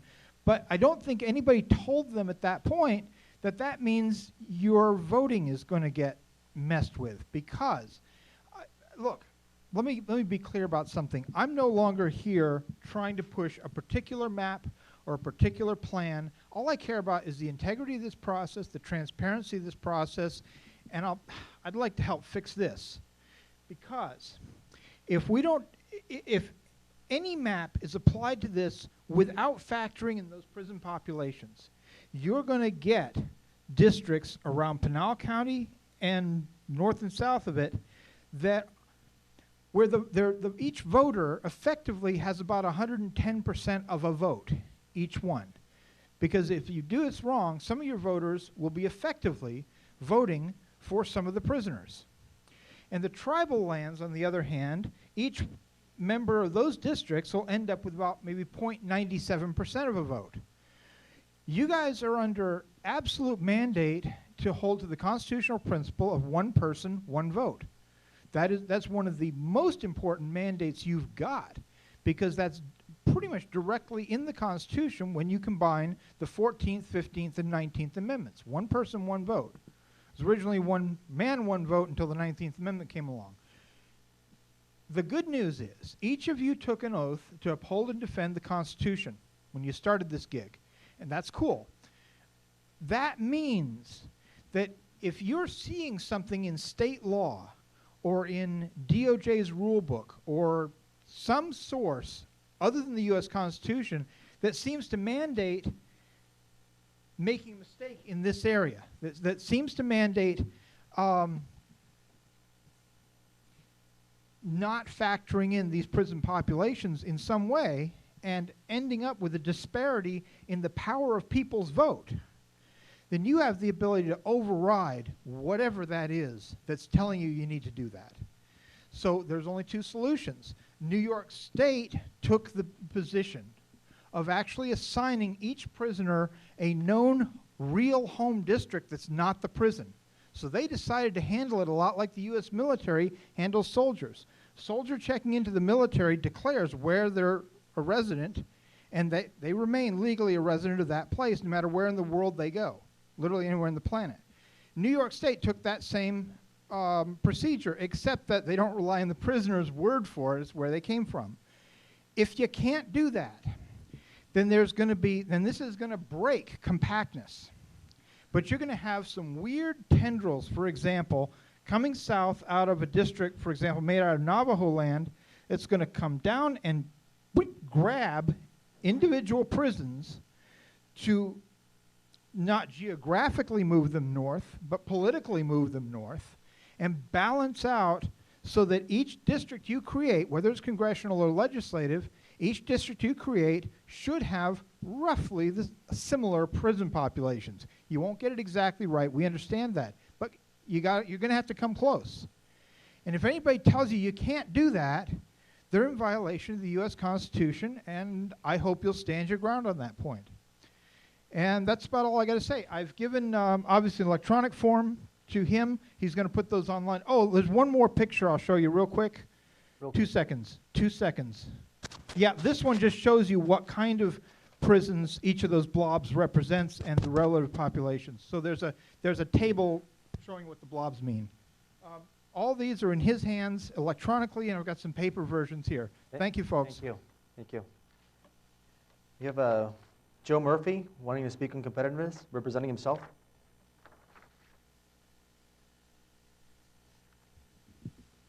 Not quite as tall. Joe Murphy, LD15. I've talked about this before. It's something I found. Each election we have different amounts of people showing up. People keep saying this is a red state. In 2008, we had 1,055,305 people voting for one party, 1,021,798 voting for the other party, and that was actually the Democrats getting the most votes for congressional races. 2010, it changed. But there actually were, I believe, still more people who voted for Democrats in 2008 than Republicans in 2010. The competitiveness of the districts is solely dependent upon the lines you draw. Since we have a purple state, not a red state, we should have districts that are representative of that, and not the way they've drawn currently. You can look at just what's happened in the congressional races. We had 5 out of the 8 congressional members from the Democratic Party. Now we have 5 of the 8 being Republicans. In a state like ours, that should be normal because we're a purple state. And if you draw the lines to make this a red state again, then you disenfranchise people. The Voting Rights Act was about enfranchising people, not disenfranchising them. Our legislative districts should reflect that. Currently, they do not. This is not a state with 2/3 of the members should be from one part or the other, representing people of the state of Arizona. It only happens because we have gerrymandered districts. I think we're better than that. And I hope you follow through on that. Thank you. Thank you, sir. Now, Ms. Hines, if you still want to speak on competitiveness, you can now, or till the end. I want to make sure that I understand. I don't want to be accused of not, allowing people to speak, so I just wanted to make sure. No problem. So that is it for the people that want to speak on competitiveness and compactness. Madam Chair? Thank you, Vice Chair Herrera, for running that portion of the meeting, and thanks to the public for giving us feedback. It's 3:38 p.m. Do we want to take a brief recess to give our court reporter a break and come back in 10 minutes? Sure. Okay, let's recess. It's 3:38 p.m. and come back at 3:48. Thanks, everyone. Okay, the time is 3:53 p.m. We'll conclude recess and enter back into public session. Our next item on the agenda is agenda item 5, discussion and future meetings and future agenda items. And I'm hoping that Mr. Bladine is near a microphone and he can help guide us in this discussion. Yes, I am. I can hear you. Thank you. I would first start out by talking about future agenda items and pointing out that and I believe we have copies here, I did prepare a spreadsheet that we can keep track of additional items as they come up. And I would encourage you to take a look, and if I've missed something in this first draft, please shoot me an email and I will add it to the list. I think probably things that I noted to you in some emails recently would be that we did put on the 9-2 agenda a presentation from the Pinell County Governmental Alliance, and we do have a tentative date on the 15th as a part of that meeting, a meeting with tribal leaders at the Heard Museum. That needs to still be finalized, but at this point it looks like from their end it should work. As for meeting times, I have gotten a few more times that commissioners are not available, and I'm trying to get them on my most recent calendar, and unfortunately I'm not sure what my most recent calendar is right now. but I will have that for you probably by tomorrow. The main change would be that Mr. Herrera on a couple Saturdays has some conflicts, particularly the 10th. He has a conflict that would require him to leave at 10:30 on that day. And I think we have pretty much, with the schedule we looked at last time, tried to accommodate the other conflicts that were possible, or the other conflicts that we had. However, I think as you start to go in this, it's going to be very hard not to have someone not be able to participate or require someone to participate by phone. Anyway, Madam Chair, I will get out to you a revised schedule, hopefully by the end of the day tomorrow, with all of the input I've received from the commissioners, so that you'll all be up to date on any changes to what we had talked about last week. Thank you, Mr. Bladine, and thanks for compiling the future agenda item spreadsheet. I think that's very helpful for everyone, and it's my understanding that we're supposed to review that periodically as it comes out and supply any updates to Anna. Correct. That would be very helpful. Great. Chair? Did anyone? Yes, Mr. Herrera. Yeah, I'd just like to ask Mr. Bladine, the future agenda items, when are they going to be eventually taken out of the future agenda items and included in an agenda?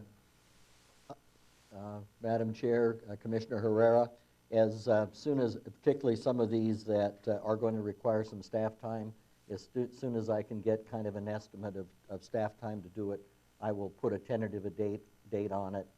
I frankly just haven't had time to do that on some of those items, but we obviously don't want to have them just hanging there with no date. We want to get them scheduled. I appreciate We'll work that. on that. Thank you. Other comments or questions for Mr. Bladine on this? Well, we are set. Our next meeting is already posted. It's September 2nd. Correct. And there's an agenda, I think, already out there. It starts at 1:30 p.m. and will be in Tempe. And then we're meeting on the Saturday too, correct? That's correct. So we may need to talk about our meeting that we were talking about having, I think, on the 10th. So I think we were holding a group of dates, the 8th, 9th, and 10th, is that right? That's correct. We have a meeting tentatively on the 8th, 2 to 7, 9th, 4 to 7, if I read this calendar right, and then also on the 10th, pretty much an all-day meeting. And I plan to put those in Phoenix at the place we're using the Tempe Fiesta Inn. They've given us a pretty good rate, unless there's an objection from the commission to do that. Madam Chair, I would wonder if we have the 7th also as a possible day, or at least on the calendar I have, but I'm not sure that for the time we'd have that meeting would necessarily be worth it, and we'd have one member having to participate by Skype.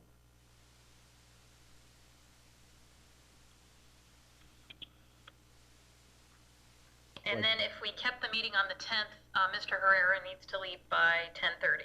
That's correct. Okay. And Madam Chair, as I recall, we started that meeting earlier on the 9th because Commissioner Sturts did make arrangements so that someone else would handle his morning radio obligation.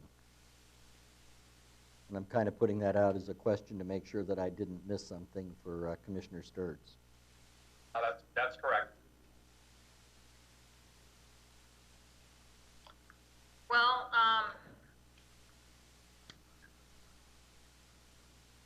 obviously I'd like to keep, as many options open as possible for us to be able to meet.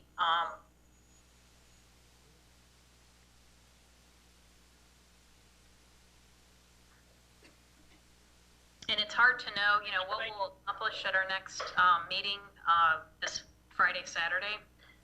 So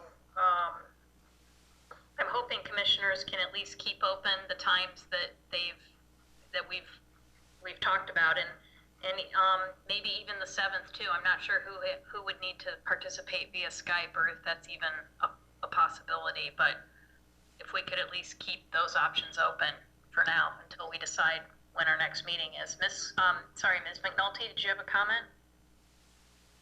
I did. Mr. Bladine, is the Casa Grande location unavailable for the 7th, 8th, 9th? We have not checked that location for those days. I'm just concerned that, you know, we're meeting 3 hours on the 7th, not until 2 on the 8th, not until 4 I have on the 9th. You know, that's really tough for those of us in Tucson to have to be in Tempe. I mean, if at least we're in Casa Grande, we can get home and do some other things. I wouldn't mind if we were meeting 8 or 10 hour days every day, but if we're only going to be meeting in the late afternoon, I would really strongly request that we be in Casa Grande so that we can get home. For once, I'm actually going to be in Phoenix, but I don't mind being in Casa Grande either. So if that's easier for Ms. McNulty, that's fine. I don't think we've confirmed the 7th either. That's correct? We're just kind of holding it? That's correct. Okay. And who would need to participate by Skype that day? It'd be Commissioner Freeman. He's out of town on work and said he'd make himself available late afternoon by Skype. Madam Chair? Mr. Herrera? As I mentioned to Mr. Bladine, and I provided you this information, the Wednesdays, Mondays, and Fridays are difficult for me to to participate in meetings after 5 o'clock if they're outside of Phoenix. So, I mean, to me, I'd rather start meetings the earlier, knock them out, 8-hour day, 9-hour day, 10-hour day, starting early, as opposed to having a 1:30, 2 o'clock, 4 o'clock.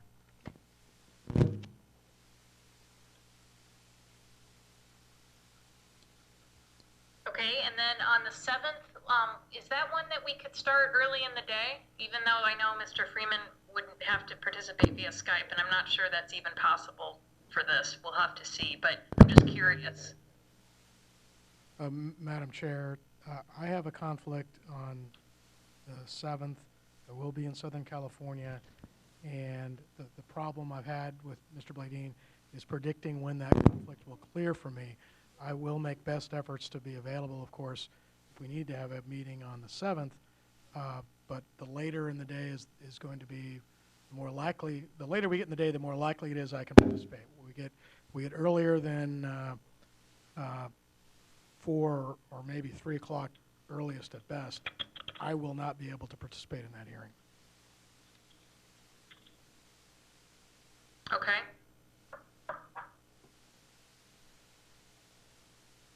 Well,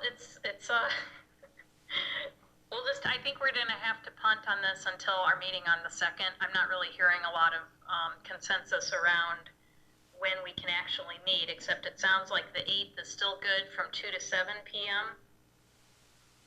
and the 9th possibly from 4 to 7 p.m., but I realize that that would need to be in Phoenix if we are going to have Mr. Herrera there. And then the 10th is still possible if we wanted to have an early morning meeting on that Saturday, like, 7:30 to 10:30 or something like that, if that even makes any sense. So, any other comments on this? Madam Chair, perhaps I'll update the schedule, and perhaps I can talk to you about figuring out how to schedule it. And it might be that whether we're in Phoenix or Casa Grande, and if we're in Phoenix to assist Mr. Herrera, maybe we could work out like a Friday. People would want to stay overnight for an early meeting on the 10th, either Casa Grande or Phoenix. But it really is a tight schedule. You're all very busy people, and everybody's given some. So all I guess I can do is try to sit down with you once I get the dates back confirmed and see what you wish to do.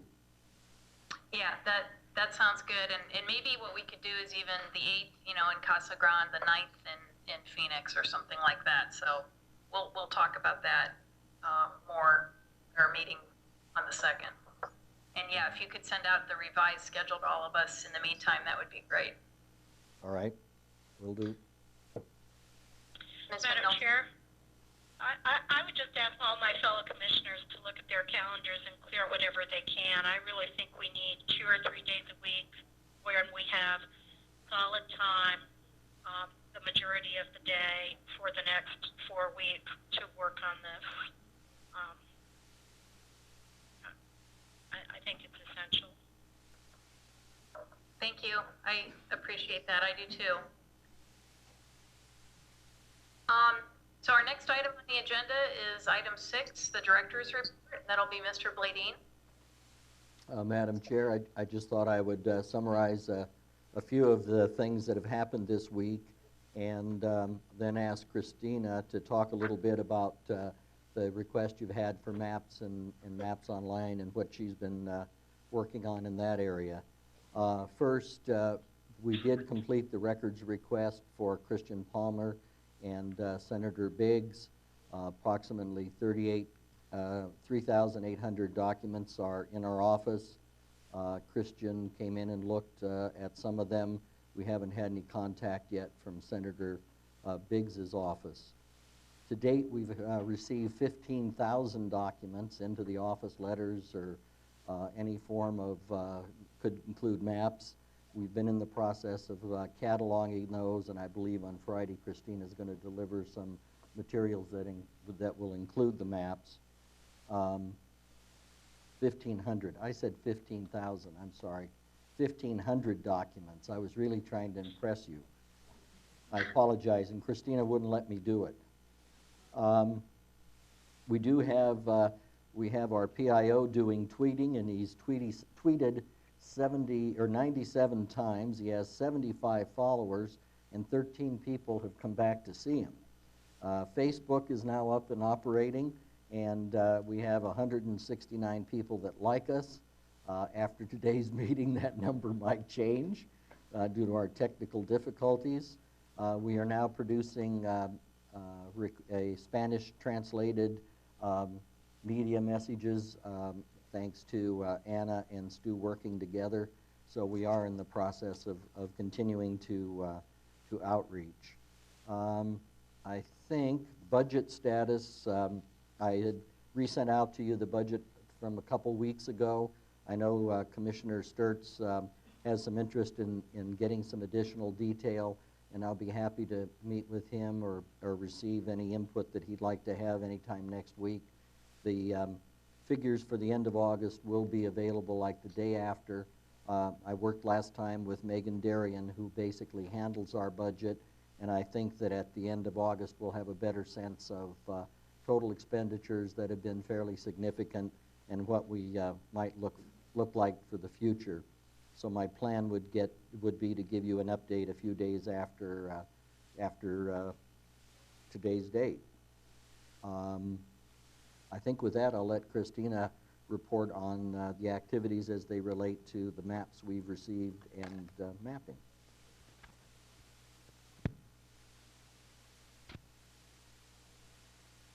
Commission members, we received a request from last week's meeting, I believe it was the meeting on Thursday, to go ahead and to start posting some of the what-if maps online. And if I could get Buck to help me out there. What you see on the screen now are the what-if maps.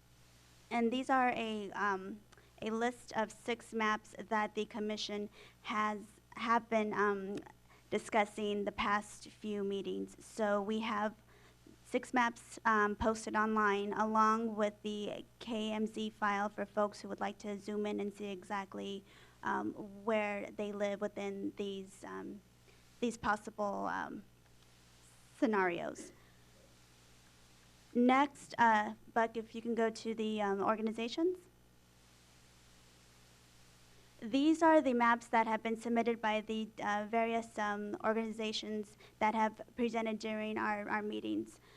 We are in the process of working closely. We have been working closely with the mapping consultants to expedite both the what-if maps and the mapping proposals so that people have access to all of this information. So in regards to the mapping proposals posted online, we do have a few organizations in as far as in the pipeline who have submitted something to us. We are waiting for, we actually do have the Navajo Nation proposal, and that will be posted by tomorrow, as well as an updated version of the Greater Success of Arizona group. So those two should be posted online, and the mapping consultants are converting these maps into Maptitude as well as the KMZ files so that people have access and they can get a better view of these maps. So I just like to thank them for putting a rush on this and for helping us out, because we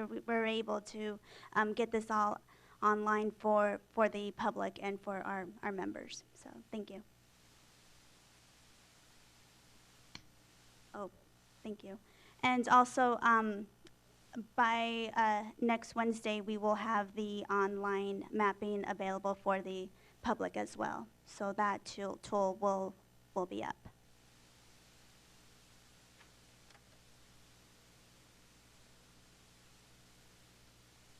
And Great, also, thanks.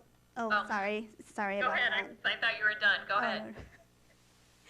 And also on Friday, commission members will receive, there was a request for a binder of various maps. So the commission will receive a small binder of all of the maps submitted to the IRC, as well as hard copies of all the public comments submitted. So bring a cart. And I believe that's it. Thank you. Thanks, Christina. Madam Chair? Mr. Herrera? Yeah, the report that Mr. Bladine did on the public input and our outreach to individuals, whether it be through the tweets that Mr. Robinson's doing, Facebook, our website, or streaming. I think I mentioned this before, but it should definitely be a reoccurring agenda item.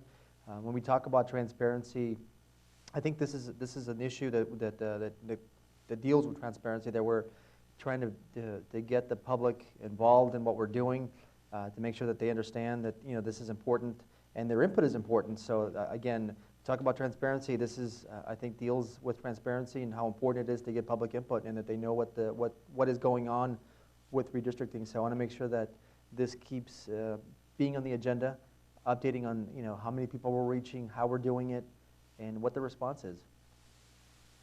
Thank you. Sounds good. I have a question for Mr. Bladine. Okay. Did you mention, so on the public records requests, that there were 3,800 documents produced for, and that was for, was it 2 public records requests, or was that more than that? Madam Chair, the requests were pretty similar, and the total was around the 3,800. I think that was the total request to meet Mr. Biggs' request. I think perhaps Christian was a little less than that, but there was a lot of overlap of those documents.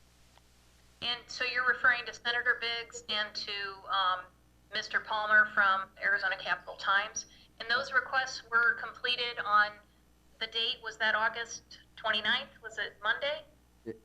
I'm sorry, Madam Chair, it was August 19th. A letter was sent to them informing them that the material was available in our office, and I believe it was last week Christian came in and did go through quite a few of the documents, and we've marked his place so he can come back anytime, but the documents are now there available in the office. Great, and you did connect with someone in Senator Biggs' office, so they're aware? Madam Chair, a letter was sent, but I can certainly give them a call and let them know that the material is available. Yeah, I would appreciate that, just so it's clear that those documents have been ready since the 19th, if they're not already aware of that. Madam Chair? Mr. Herrera? Yeah, I just want some clarifications. How many requests that Mr. Biggs sent us regarding the public records request? Madam Chair? I think 3. 3. So there was some urgency in his part, correct? And they've been available for him since the 19th, and he has not picked them up? That's correct. I want to make sure that I heard correctly. Any other public records requests that have been made? And who has made those requests? Madam Chair, Commissioner Herrera, we are putting together a spreadsheet that is being kept by one of the staff members in Ballard Spar, and I didn't bring a copy, but I will start making that available to you, where we will keep track of all the public information requests and keep it updated and get it to you probably once every 2 weeks or whatever period you'd like. Madam Chair, one more item. Can you make that information available to the public in terms of who's requesting information? I think, again, we talk about transparency. Let's be transparent. Who these individuals are and who they represent? Certainly, Madam Chair, they would be public documents, so we will certainly make them available. Now, when I mean who they represent, I don't just want the name of the organization. I want who they truly represent.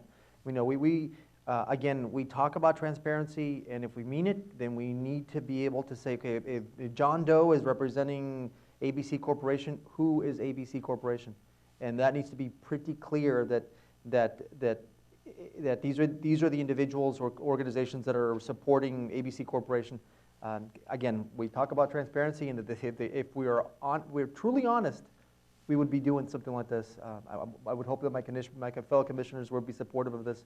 If they care about transparency, this be something that they would be concerned about as well. So when we get, even going back from the original request and going forward, that is something we should be doing.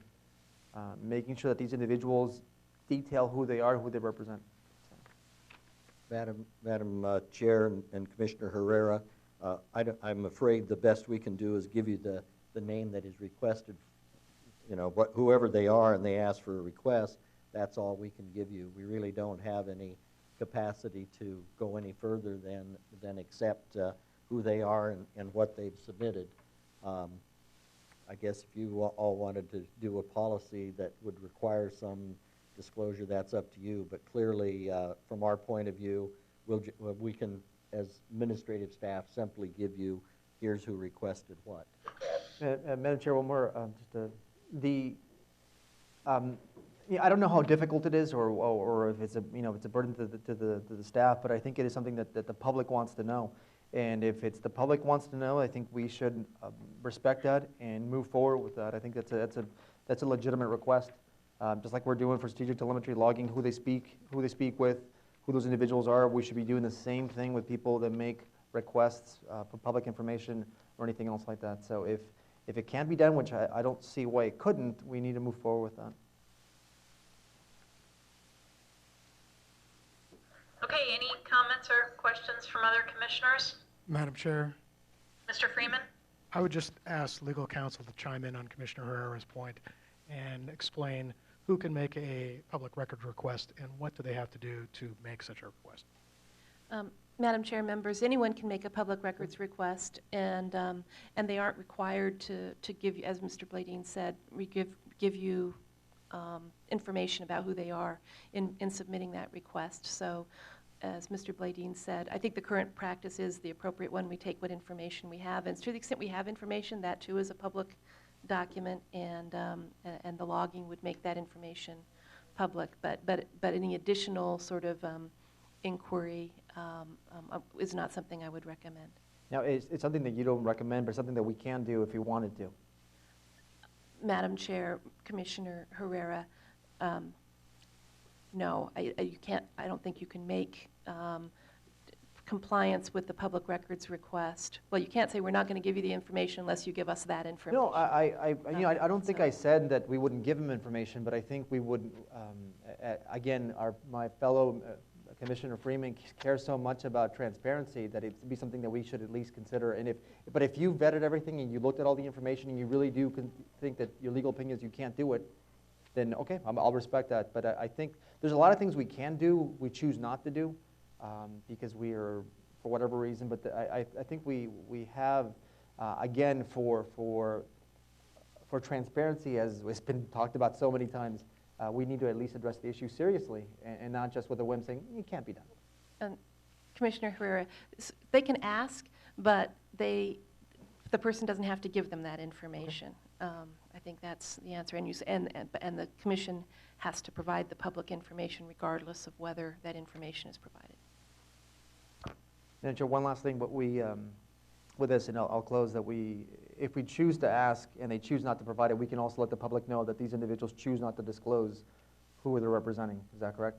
I mean, we can do that. Just to, again, if we honor this transparency and disclosure, as my fellow commissioners do, I think that would be appropriate to be able to inform the public that, okay, these are the individuals who requested the information, and this is the information they provided us, and they chose, this is all they provided. Madam Chair, Commissioner Herrera,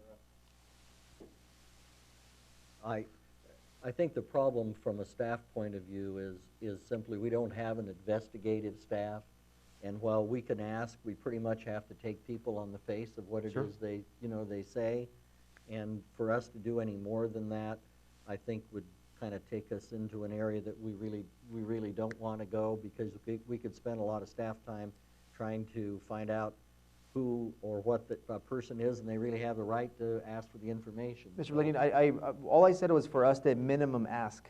That's all I said. I don't think I ever said don't give them the information. If I did, I apologize. But I think we should ask. I think, again, the public has a right to know who these individuals are that are asking information from the IRC. And so I think at a minimum we should ask. Whether they provide it voluntary or not, that's, we can't, obviously we can't force them, but we can definitely ask who they are.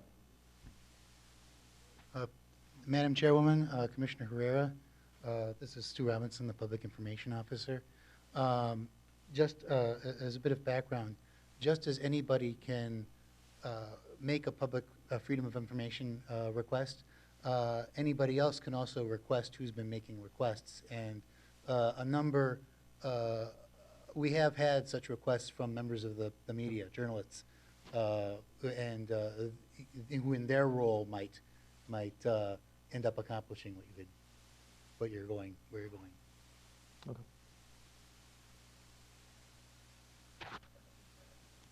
Okay, thank you, Stu.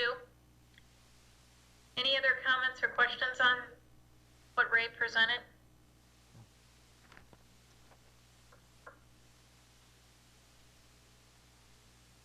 Okay, hearing none, we'll move to agenda item 7, which is a consent agenda, and you should have received 2 revised minutes from April 8th and April 20th. And if there's no objection, the consent agenda will be adopted. Madam Chair, I truly did not have a chance to review them, so I'd like to abstain from the meeting, from the vote. If that's okay? Okay.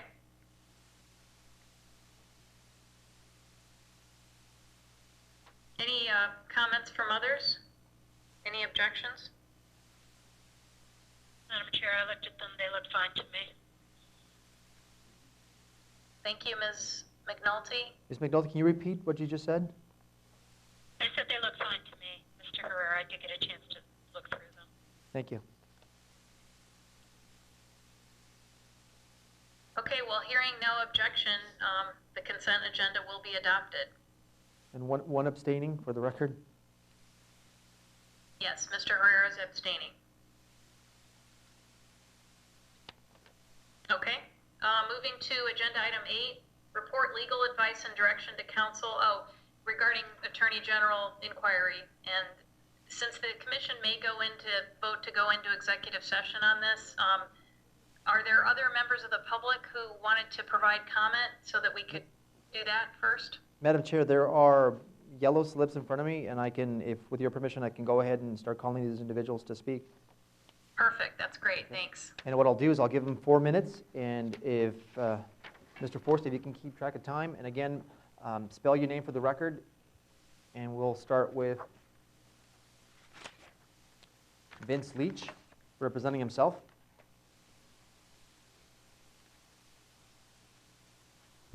Vince Leach, 62927 East Harmony in Saddlebrook.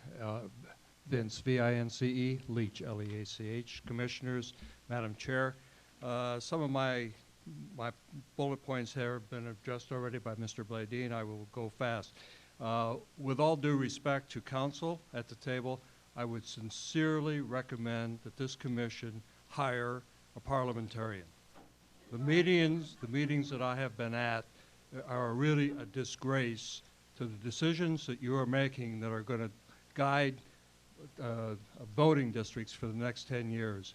And for council to have to refer back to a parliamentarian book is putting council in a position that is not good for the commission and is certainly not good for council to do that. They're attorneys. They may be parliamentarians. I can't judge that, but I would say it's really putting the commissioners and staff in a poor light. I would really, you seem to not have a problem hiring other people. I would certainly consider hiring a parliamentarian. I'm wondering how letters get put into the pile of pickups. It seems like there were a number of letters that came in. There were 1,500 letters that came into the IRC, and none of those letters are back there, but there seemed to be one other letter that seemed to be back there today, signed by a number of politicians. That's just a point that maybe it can be addressed on the website. I'm wondering why we're approving minutes that are 3 months old. There may be a reason, but I find that interesting. I'm questioning sessions on Friday and Saturday on a holiday weekend. I understand the goal is that you have to get things done. You're under a time frame, but you're doing it on a holiday weekend. You want to speak to transparency? I would say that brings up a transparency question right there, when the rest of America is taking some days off and will not be available for these types of meetings. Lastly, it seems like we've talked a lot about areas of common interest. We talked about competitiveness and compactness. I've said this again, but I'm going to say it. I've said it a number of times. I'm going to say it again.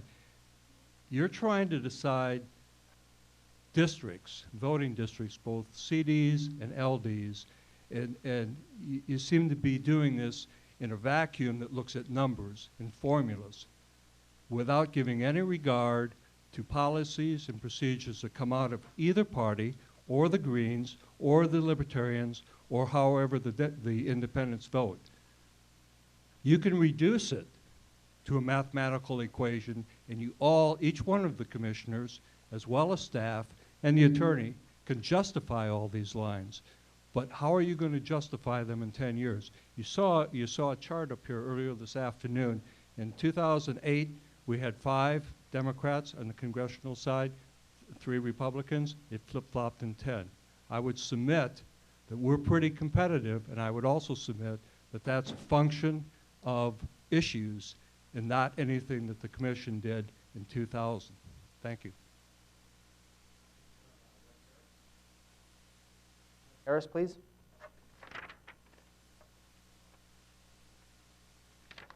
Yes, Wesley Harris, Harris. I live in Phoenix. First, I'd like to commend the commissioners for volunteering to do this. But once that's said, the part of the commission, the fact that you have to conduct yourself in openness, fair play, transparency, and courtesy to those you work for, us. And the alleged conduct of late would indicate that that's not happening. The letter that just was mentioned being published, but yet Senator Bigg's letter is not back there. And Senator Bigg brings out a couple of issues about Commissioner Herrera admitting publicly that he fudged the scores deliberately high for strategic telemetry, and that they were the most expensive bidder, and that they paid ST special software and office space which competitive bidders didn't have to pay or already had, and that they were not cooperated with this investigation and had admitted that they wouldn't cooperate with that. And that is hardly in keeping with transparency and fair play and openness on the part of this commission, which leaves the commission open to all kinds of criticism. I've said this before and others. This is my 4th meeting of this kind, and it seems to permeate meeting after meeting after meeting. We always bring up this issue about the hiring of our consultants. Today we were talking about spending some more money because they don't have the expertise that apparently they should have. I find that a little hard to believe. When they bid the contract, what was in the statement of work? That we would have to hire somebody else to do that. Right now, the way I see it, you're about 21% over budget. And are you going to be able to do that? Come in on budget.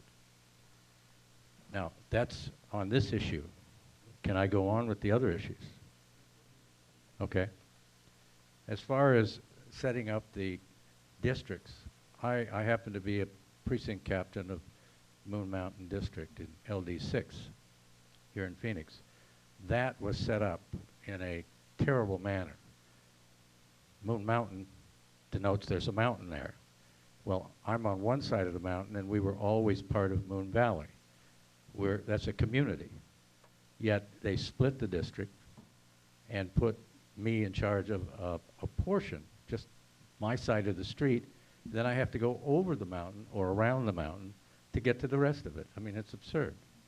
So when we go back to looking at that particular precinct, I'd like you to look at it as a homogeneous neighborhood, which is in keeping with the provisions, neighborhood master plans, neighborhood associations, and natural boundaries. And mountains are natural boundaries. LD6 and these maps that I've seen here has disappeared. I don't even know where it is. I don't know why we've cut it out. But I submit that perhaps in our zeal to consider major parties as a factor in setting this up, that we're eliminating some districts because of that. So then we're starting to talk about competitiveness. I always thought competitiveness was a pretty good thing. However, the more I think about it, the less I feel good about it. I think that the chips should fall where they may. You draw the lines based on the population and the compactness in the neighborhoods, and all of the other provisions as laid out in the voters' rights, so that we can't make it less of a minority, and the communities of interest. So that's what I would recommend you do, and forget about these who voted what way when. Thank you, sir. Ann Hines?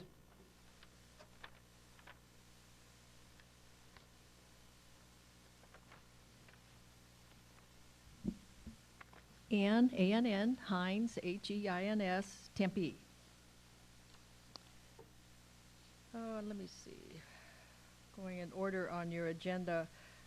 First is the voting analysis expert. I would like to submit the application of strategic telemetry, attachment 7, proposed subcontractors, of which they said, do you propose to use, I'm going too fast, subcontractors to perform any portion of the solicitation's work? And the answer was no.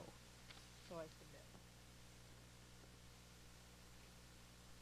And that was a major reason, that they had the expertise in this field to do that. And now we're looking at a database manager, we're looking at a social service expert, a voting analysis expert, and a legal document representative. Could this be that strategic telemetry has no mapping experience? Even if you Google, they don't even map in other states. They are just campaign managers for progressives and doing the recall work in Wisconsin. They even have admitted publicly that it's time, they needed time to learn software. So I think it's time we started over, re-interviewed, and get somebody who has the competence that knows what they're doing rather than spending more money. On the issue of competitive and compactness, the reason why I selected competitiveness on this form is that we know that those are the people that you will select first. The ones that don't, that talk to any other subject, will wait 3 to 4 hours because you already have a set selection because someone is telling the staff who to put the orders in. And today, I must admit, you're very kind, but it must be because the other side is working, and I appreciate their efforts. As far as future meetings, I think if you have a $3 million budget, you can start on time. You can provide videos that you didn't do in Casa Grande. And in fact, I've heard the budget is actually $10 million, but that isn't for me to know. I think going back to 1 o'clock meetings is unfair for people who are tax-paying working people. So all you have left at this time of the day is just part of the Green Brigade, or Gray Brigade, excuse me, Gray Brigade. I also think it's wrong to have the meetings on Friday or Saturday. I don't want to have to think about on a holiday. Now I have to go to the Tempe meeting because I know there's something you're going to be hiding. So I think that's absolutely wrong. I really do. And it's a Labor Day, for goodness sakes. Most of the people normally here are from SEIU and MoveOn.org and AFL-CIO. At least respect their holidays. As far as competitiveness, I think I just had to say that the 2008, people voted for hope and change. Then in 2010, they found hopey changey is not so great, and they went conservative again. So it doesn't have anything to do with competitiveness. It has to do with the issues, particularly with a high number of independents. As far as the lawyers and all the time, the 14,000 you spend in lawyers, I would just ask the three of you, just answer the questions. Stop wasting taxpayers' money. Just be honest, open, and just answer the questions. If you have nothing to hide, then answer the questions. As far as social media, the other reason that strategic telemetry was chosen was their advanced skills at social media. So now they've come out with a Facebook page, which any child can do 2 weeks before the maps are due out. So I tell you, between not knowing how to map and not knowing social media, please consider starting over with openness and transparency and reviewing and finding a mapping company that lives in Arizona that doesn't cost twice the norm. We don't have to have office and staff and 4 other subcontractor groups to be able to have them do their work. Lastly, I would like to respond to Herrera's 2 comments, perceived bias. He says only from one side. If that isn't a comment of bias, I don't know what is. And last comment is perception of the public. Why not be open and transparent and answer the Attorney General's questions? Thank you for your time. Thank you, ma'am. Thank you for your service. I'd like to say thank the unions for that holiday off and the 40-hour work week, the 8-hour day, and just thank you, unions, for that Labor Day holiday. Amen. Okay, John Waddle. I think it's W-A-U-G-H-T-A-L. That's how you pronounce or spell his last name. No? Walt Gray.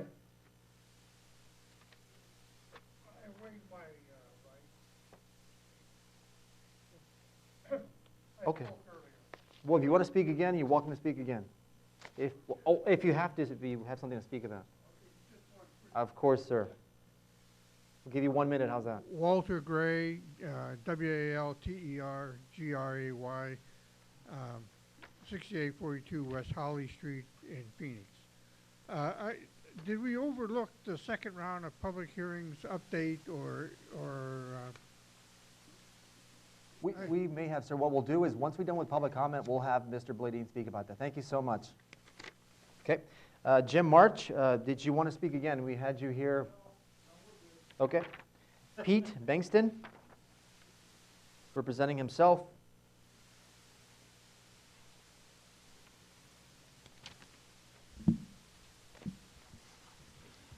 Name is Peter Bankson, B-E-N-G-T-S-O-N. I live in Pima County, LD 26. I can't remember how many of these meetings I've been to, but I come to a lot of them.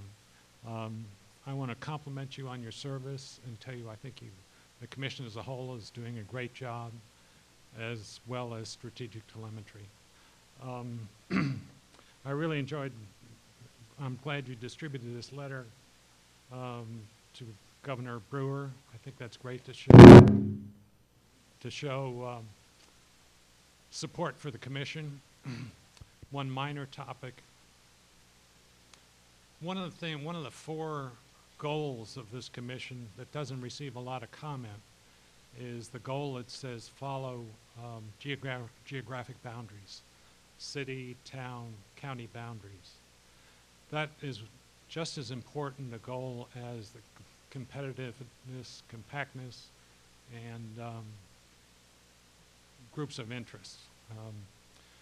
I really like the measure that was proposed on competitiveness, or no, compactness, of measuring the perimeters of all the legislative districts or congressional districts in the state. is because that can be modified to identify the total number of perimeters that are in city, town, and county boundaries. And that way you get a measure of how close you're following that particular goal. Thank you. Keep up the good work.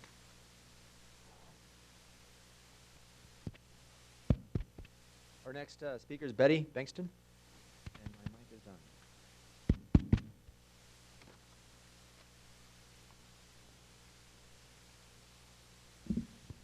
done. Betty Bengtson, B-E-N-G-T-S-O-N. I just have one comment. I often speak on competitive districts, and I've sat through hours of these meetings to get to speak, so I don't think you put my name at the top of the list each time.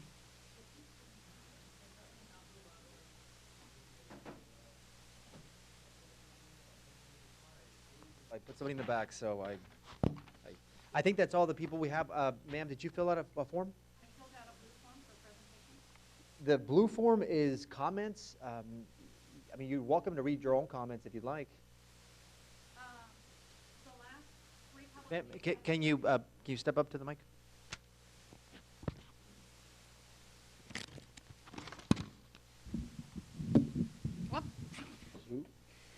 Shirley Dye, S-H-I-R-L-E-Y, D-Y-E, Payson, Arizona.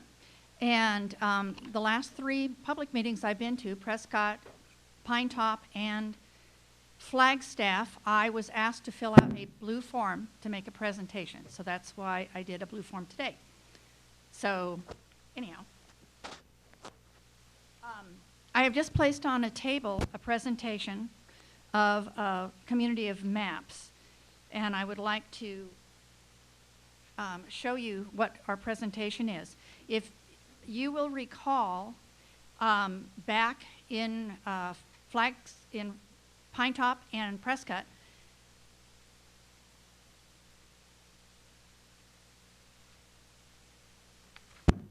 I submitted to you this map for Legislative District 5, which was short 2,100 people. Or 21,000 people, I don't remember, whatever it was. And we picked up, we proposed picking up the community of Casa Grande and the little Cordes Lakes and Montezuma Lakes areas. And that made us totally competitive. It made us compact. It made us contiguous. It made us, we met all the requirements for the Voting Right Acts because we picked up more Apache Indians to go with the other Apaches in Legislative District 5. And I gave you a disc with all of the equivalency block file information. So I submitted that. There is a second disc with the submission for today, which is for Legislative District 5, and it includes not only the legislative equivalency blocks that you already have, but it includes all of the rest of the data showing the population of all of the majority minorities and minorities and all of that stuff and all of the voting block stuff. So that's all included now in the second disc.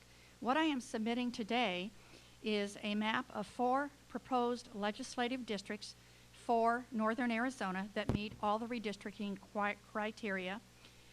These 4 districts are fairly equal population. They are compact, contiguous, competitive. They maintain communities of interest, and they do not dilute the majority-minority status.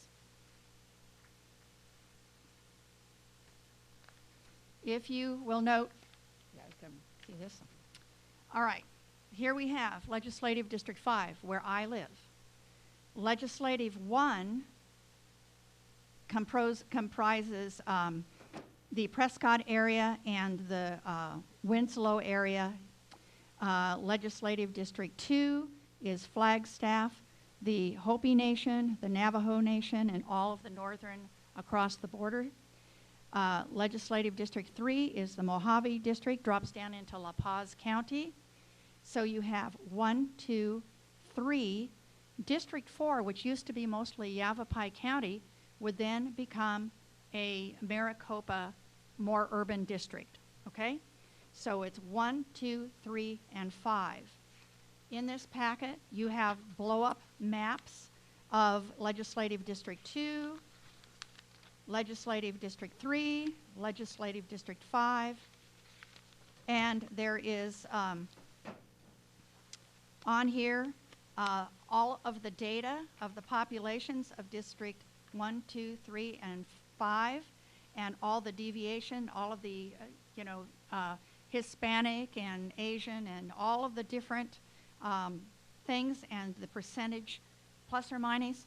All of the population comes between, nothing is, the biggest population deviation is only 2.13%. So we're all within the 5% allowance of population, and some of them are even smaller than that. So I would like to submit this to you. My other comments, I want to talk about competitiveness. In Gila County, I've been very closely following the Gila County redistricting process. We have 3 districts, and it's all rural. And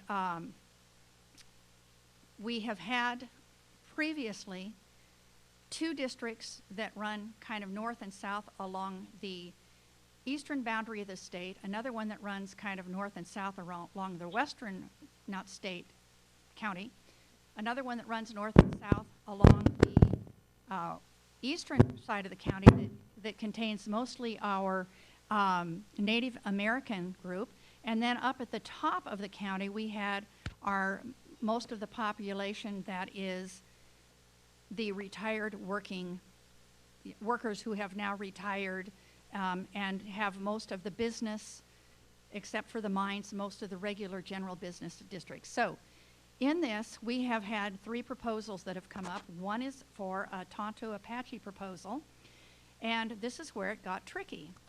We have been working with our guy who used to work for Department of Justice, which I understand came and talked to you a week ago Monday, and maybe that's why you have decided that you need to get a person that does a presentation. I have heard his presentation on how all the voting shifts and the, how people have voted in the past things. I've heard all that presentation from him that he probably gave to you a week ago Monday, and which is why you kind of need someone who knows about that. Can you wrap it up in 20 seconds? I can wrap it up. Okay, so the thing is, the Navajo want to shift north. The Apaches in our district want to shift north. And then there is a minority of Hispanics down in the south part of the county. They want to stay with the general globe area people. They don't want to be a part of the minority majority. So we're picking up more Apaches up here, so our Apaches still have 44%, but the 14% that made the 54% up the other, when it was the way it used to be, it will dilute the minority, but the minorities don't want to be together. So that is something that you have to look at. Just because you have majority minorities doesn't mean, whatever. So then I realized that these are grid maps, but they are having the Navajo and the Apache and all one Indian district is something that I think a lot of people do not care for because it's going to be all federal lands. We're going to have very little Thank you, ma'am. say. Thank you. Madam Chair, I think those are all the public comments. Meeting is yours. Thank you, Mr. Herrera, and thank you to members of the public who addressed us today. That concludes public comment, and it takes us back to agenda item 8, report legal advice and direction to council regarding Attorney General inquiry. The commission may vote to go into executive session, which will not be open to the public for the purpose of obtaining legal advice and providing direction to council. I'll ask council if they had anything they wanted to say in public session. Madam Chair, there was one of the comments or items in the public on the director's report that was not addressed. That's the updating on the second round of public hearings that was brought up, and that needs to be addressed. And I think Mr. Bladine is ready to speak.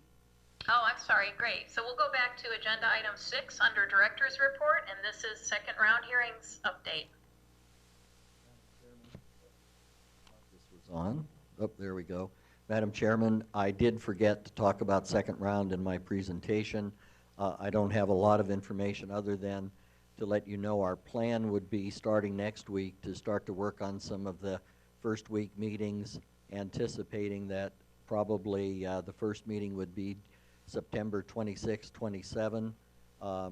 and we would then proceed to schedule the rest of the meetings for the next several weeks. We are still trying to figure out ways that we might do some consolidation, some ways that we might do some streaming that would allow more people to participate at one time, but we don't have anything definitive on that yet. So our general plan would be to see how things go this weekend and then start making tentative arrangements next week to develop specific locations for at least the first week of hearings, which would start September 26th or 27th. And that's all I have on that, Madam Chair. Okay, thanks, Mr. Bladine. One thing we talked about is possibly starting that weekend, actually, so it would be the 23rd, 24th, which is the Friday, Saturday. And of course, that's dependent upon us having draft maps available and ready to go at that point. Madam Chair, that's correct, and because we don't have a better sense how fast this is going to go, we decided to put it, not to try to start anything on the 23rd, 24th, unless you decide after this weekend that you think we can start it earlier. We did have some preliminary contact with Flagstaff about them being the first weekend of the week of the 26th, so that they're aware that their request wouldn't be the first, but it might be in the first week, and they seem fine with that. But certainly, if the commission wants to start earlier, we can do that. I do think we need to try to start next week making the arrangements so that we can get them done. I agree, and advertised too. So thanks, Mr. Bladine, and you read my mind. That was my concern, was Flagstaff, so thanks. Any other questions or comments on second round hearings update?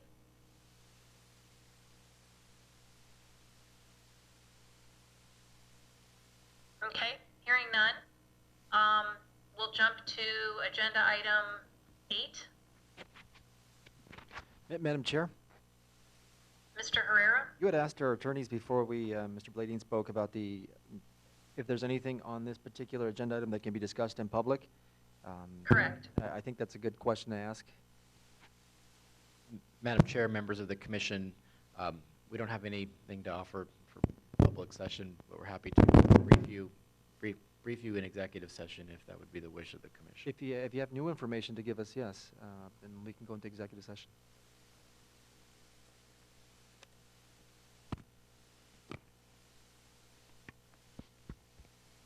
Okay, do I hear a motion to go into executive session to obtain legal advice and provide direction to counsel on the Attorney General inquiry?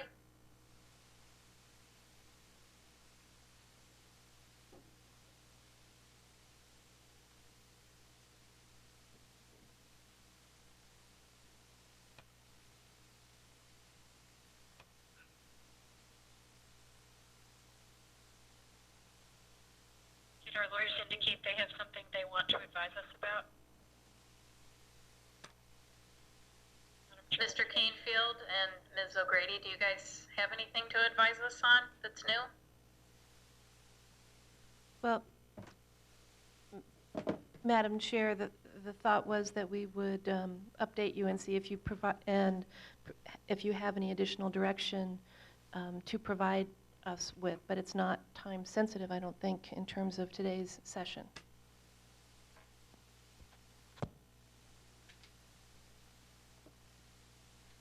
Okay, so there's nothing new that you have to share with us that we would need to provide guidance on? Madam Chair, that would be correct. Okay. Any comments or questions from other commissioners?